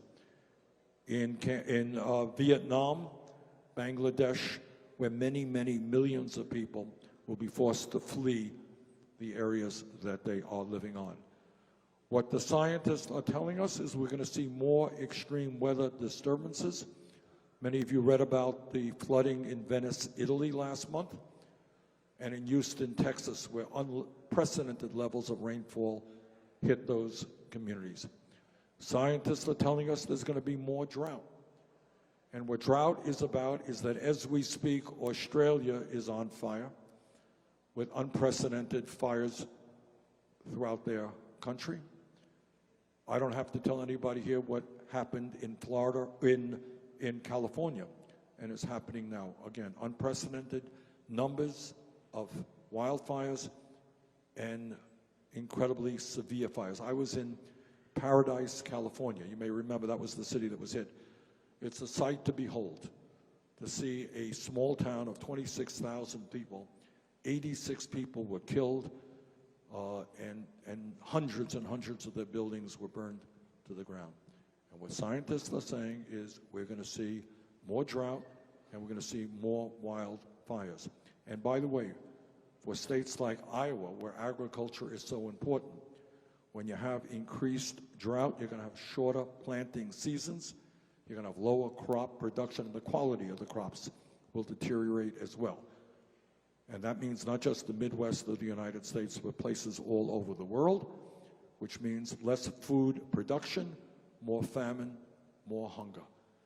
And what the United Nations tells us is that as a result of climate change, in coming years, we are going to see hundreds of millions of climate refugees. That means people who can no longer live in the area where they're living today because they can't grow crops, can't grow food, they can't find clean drinking water. They're going to migrate. And when millions of people migrate from one part of the world to a neighboring part of the world, that often brings international conflict and war. That's what the scientists are telling us. That's the bad news. I am very proud to tell you that our campaign has introduced the most sweeping and comprehensive climate change proposal ever introduced by any candidate for federal office.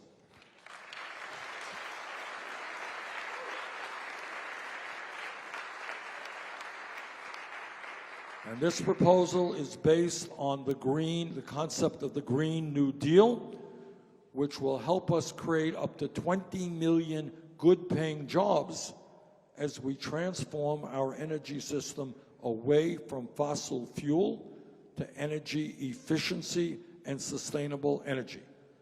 As all of you know, Iowa is helping to lead the country in terms of wind. You got about a third of your electricity from wind, and that is a pretty good accomplishment. But we have got to invest a heck of a lot more in wind, in solar, geothermal, other sustainable technologies. We need more research and development to come up with new technologies. And also, which makes this issue even more difficult than it is, this is not just an American issue. I wish I could tell you that, we could do the right thing for our country and solve the problem. We can't. So the job of an American president, which I hope to be, is not to deny the reality of climate change, not to exacerbate the situation by promoting more and more fossil fuel. The job of the American president is to lead the world. China and Russia and India and Pakistan and Brazil, countries all over the world to come together to address this crisis. And right now, as you know, in Madrid, they have had these discussions not going well. And maybe significantly because of the absence of the United States of America.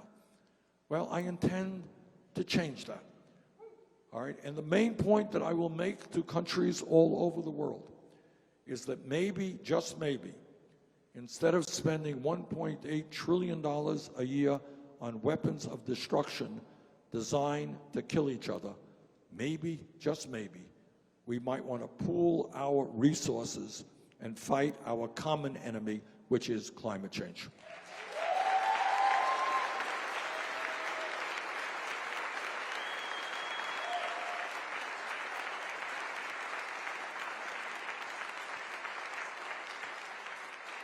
There are a number of other very important issues that are out there, and that includes the need to reform a broken and racist criminal justice system,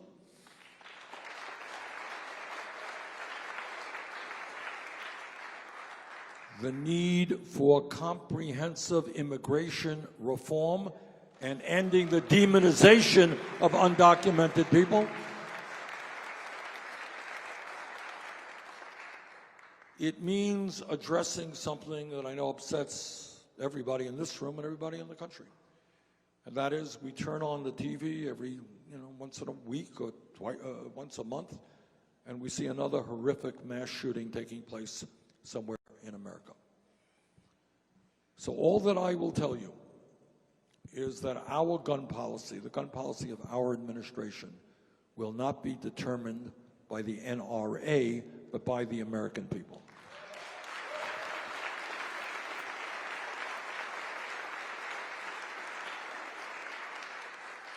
And that means we are going to go forward with expanded and universal background checks. We're going to end the gun show loophole. We're going to end the so-called straw man provision.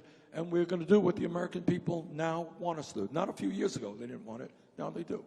And that is to ban the sale and distribution of assault weapons in this country.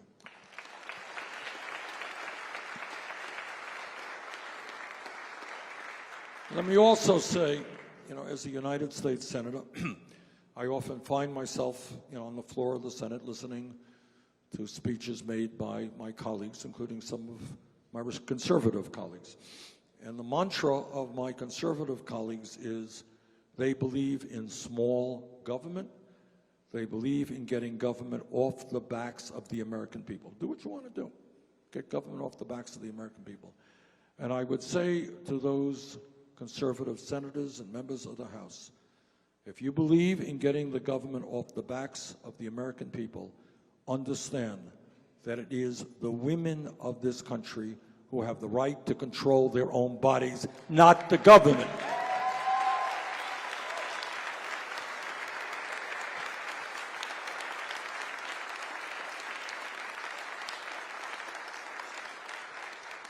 So let me just conclude by saying this. As a senator, I deal every day with the power of the corporate elite, with Wall Street, insurance companies, drug companies, military-industrial complex, fossil fuel industry, prison industrial complex, and I deal with the 1%. And if anybody tells you that these folks do not have unbelievable power. They control the economy to a significant degree. They control the political life of this country. They own the media. That's a lot of power. But at the end of the day, the 1% are just 1%. And if we do not allow Trump and his friends to divide us up based on the color of our skin or where we were born or our sexual orientation or our religion, if we stand together trying to create a government and an economy that work for all of us and not just the 1%, there is nothing that we cannot accomplish. And that is what this campaign is about, and that is what my administration will be about. Now, I don't have to tell anybody here that Iowa plays an outsized role in the political process. There is a reason why so many candidates are in Iowa tonight, why so many reporters are significantly increasing the wealth of your state. Everybody is here in Iowa because you are the first state to caucus. So I'm here tonight to ask for your support. I think we stand an excellent chance to win here in Iowa. We have a great organization. We are knocking on thousands, and I think this weekend, where's Misty? Misty? Is she here? How many doors do our people knock on this weekend?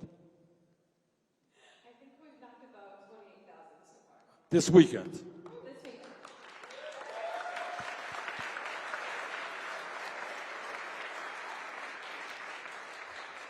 And that's in the snow. When it doesn't snow, they really knock on a lot of doors. So I think we're going to win because we have a tremendous and great volunteer organization. We have a great staff. So I'm here to ask for your help to win here in Iowa on February 3rd, asking for your help to make me the Democratic nominee. I'm asking your help to enable me to defeat the most dangerous president in the modern history of this country. Thank you all very much.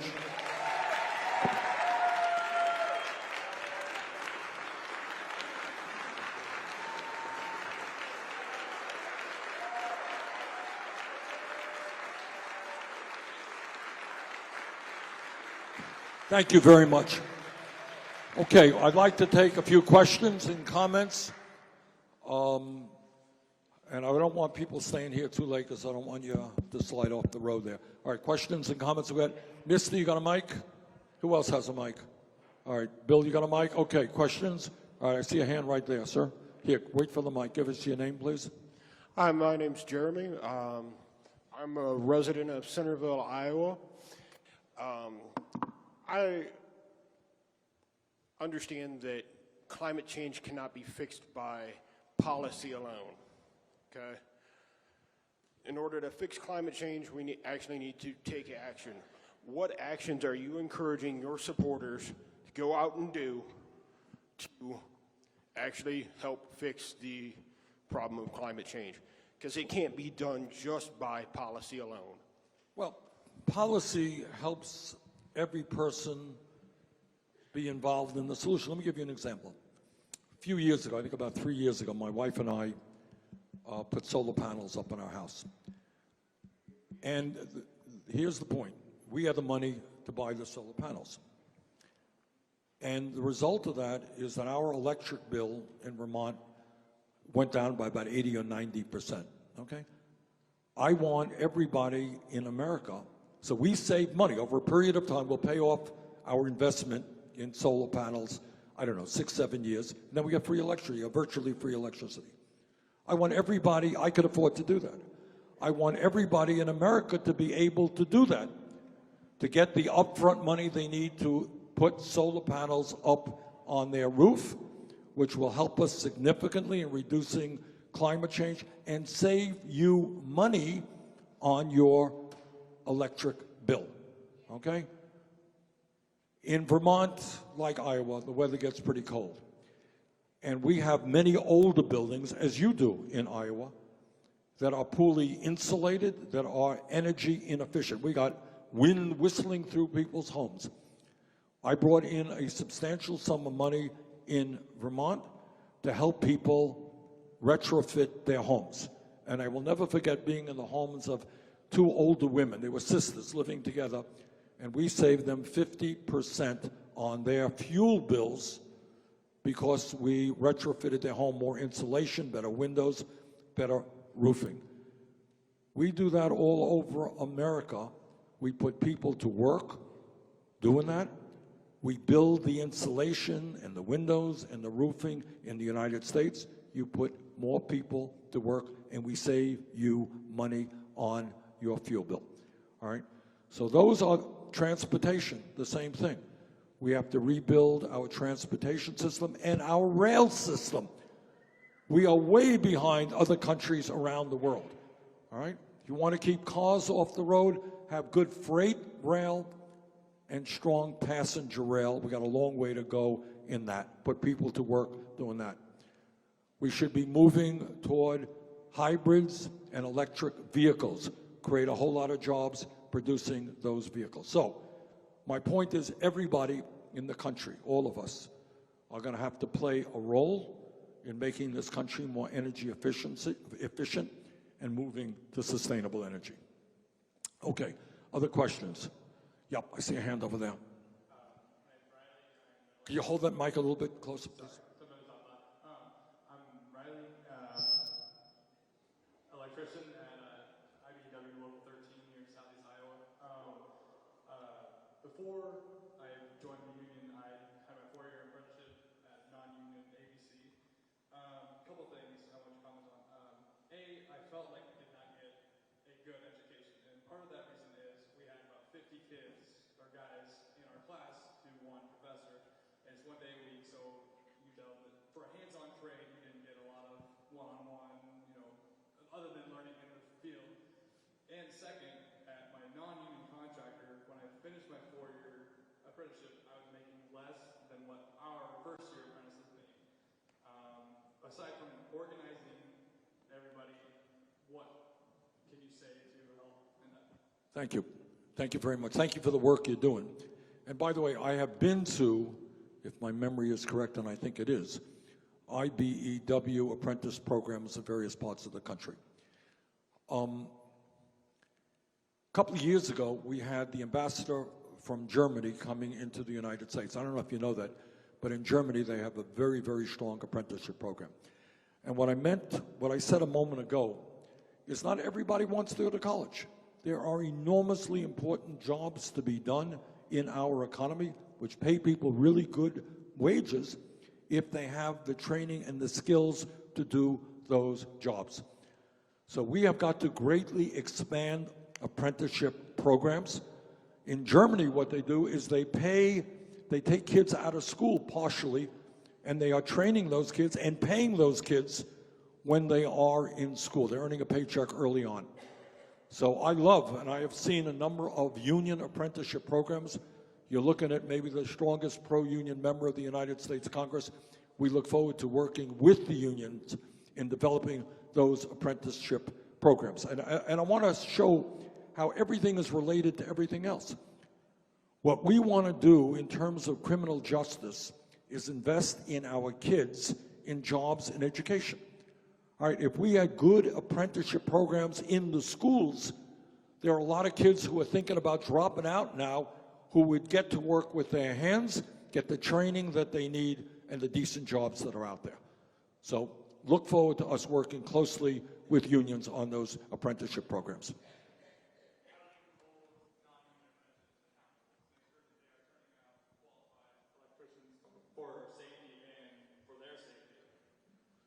Well, unlike the Trump administration, we'll probably enforce the law.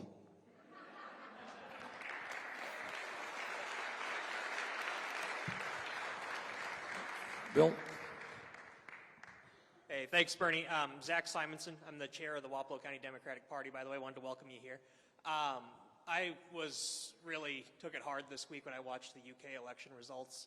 And there are a lot of people now that say, oh, Jeremy Corbyn, he was an old guy, the kids loved him, and look what happened. They're comparing you, and they're saying we can't go down that I am shocked that the corporate media would do that.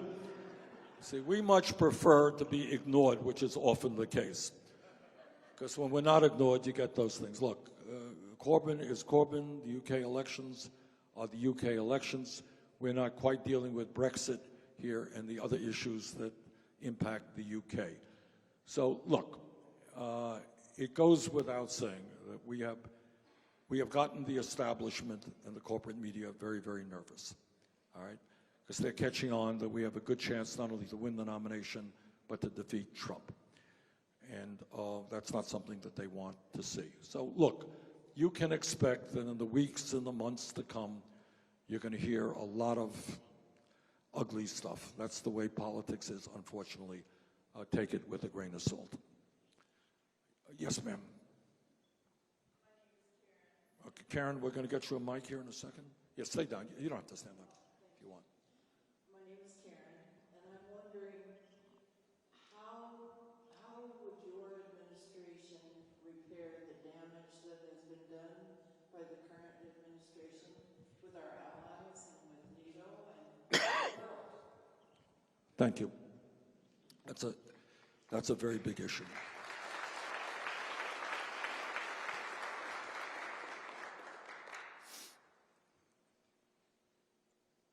What is really quite amazing is in a nation which historically has been a leader in democracy, which has stood with democratic countries all over the world, we now have a president who is kind of unabashedly an admirer of authoritarian governments.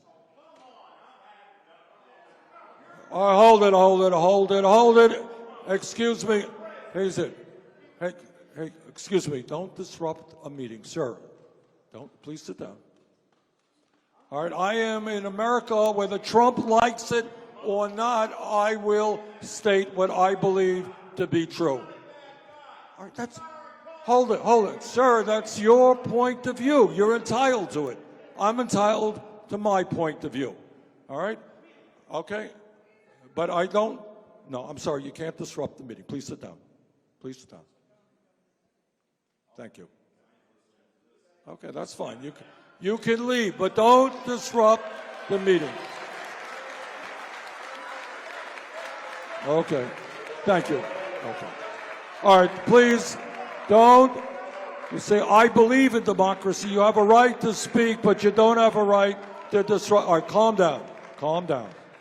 All right? In a democracy, whether Trump likes it or not, we can be critical of him or anybody else we want. Okay.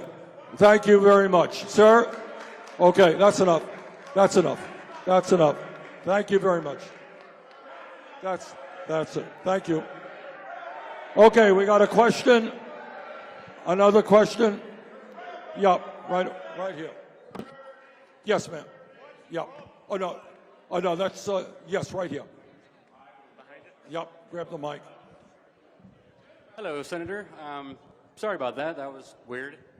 How do I follow that, actually? I don't know. Actually, my question concerns the Supreme Court. Supreme Court? Yeah, just something a couple of buddies of mine were talking about, and they've mentioned it on a couple podcasts I listened to. Term limits for the Supreme Court. Good. Is that something you're willing to at least Well, I'll tell you what I'm about? willing to entertain. There is a constitutional argument to be made, and some constitutional scholars have, to say that while Supreme Court justices have lifetime appointments, it doesn't necessarily have to be just on the Supreme Court. That they can be rotated out of the Supreme Court to lesser courts. And that is something I think we should take a look at.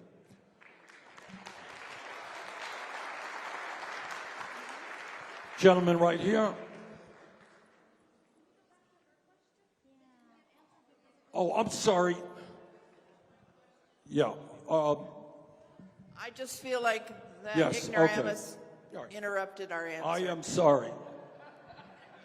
I am sorry. You were quite right. Historically, the United States has been kind of a beacon of light for people all over the world in terms of our belief in democracy and human rights. And as I was in the midst of saying, unfortunately, we have a president who feels more comfortable with authoritarian governments than with democratic governments. So it is amazing to me that we have a president who says kind things about Kim Jong-un from North Korea, who's really a terrible dictator, is a buddy of Putin, who is an autocrat, who seems more comfortable with people who don't believe in democracy, Duterte in the Philippines, etc. So all I can do as president is to reach out to democratic countries who have been attacked verbally by Trump over and over again. You name the country. The UK, Canada, Germany, France.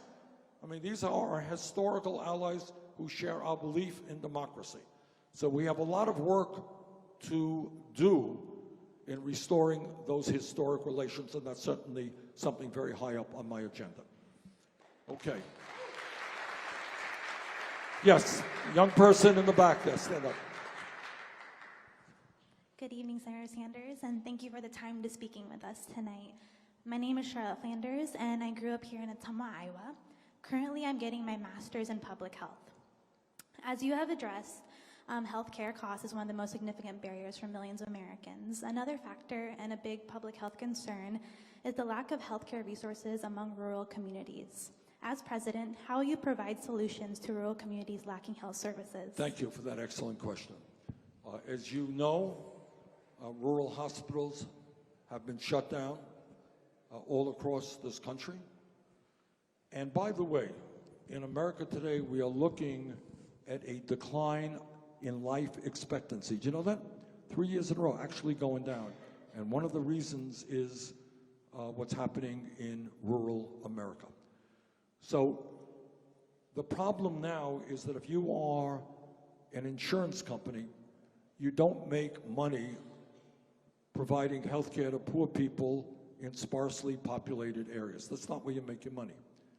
When you have a Medicare for all, which is designed explicitly to provide health care for all, profiteering is not one of the motives that designs your policy. So we have got to pay a lot of attention to rural America, and that means more hospitals, it means more doctors, it means more mental health counseling, because the opioid epidemic has ravaged rural America, and it means making sure that everybody in this country, including people who are living in sparsely populated areas, get the quality health care that they need. So to answer your question, we got to, not only do we make health care available to everybody, we're going to pay attention to where the needs are greatest. Rural America, parts of urban America as well.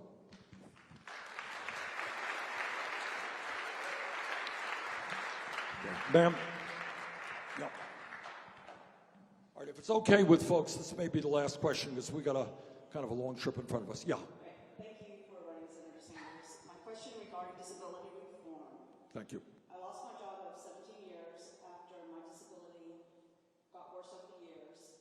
I have been fighting for Social Security disability for 5.5 years, and I'm still in the process, going back and back between the courts, even though vocational rehab professionals have said that with my doctor's recommendations, no job can help me or will accommodate me. So with your platform, I saw what you do after you get disability, but what are you going to help those who are trying to get disability? Yes. By the way, have you contacted your senators or congressional offices?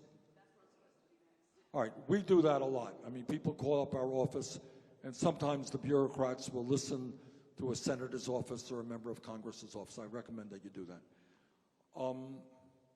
Secondly, you know, when Trump ran for president, he said, you recall this, he said he was a different type of Republican. He was not going to cut Medicaid, remember that? Not going to cut Medicare, not going to cut Social Security. The reality is, if you look at his budget, he has made massive, proposed, we didn't let him get away with it, proposed massive cuts to Medicaid and Medicare, and you will be unhappy to hear the Social Security disability fund. That's where he's going, okay? To the tunes of many billions of dollars. So, you know, we believe that in America, and by the way, I apologize because we should have talked more about disability issues. We have a lot more people with disabilities in this country than I think many of us recognize. So our job is to make sure that those people are not discriminated against when they can work. People want to work if they can work, and if they can't work, we make sure that they receive the benefits that will enable them to live with dignity and security. All right, let me apologize for cutting it a little bit short. We got to get on the road, and I don't want you all to get home safely. I just want to thank you all for being here. It's a great turnout on a night like tonight, and to say that, you know, what makes our campaign a little bit different than other campaigns is that, needless to say, I want to win the election and beat Trump. But I also want to do something more. I want to do something more, and I would not be running for president if this was not my goal. It's not just beating Trump. It is helping to transform this country, to change our national priorities.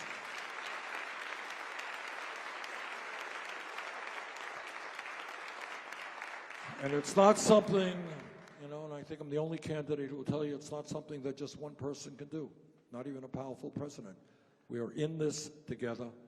We have to stand together to change our value system, change our priorities, and make sure that we have an economy and a government that work for all of us and not just wealthy campaign contributors. Thank you all very much for being here.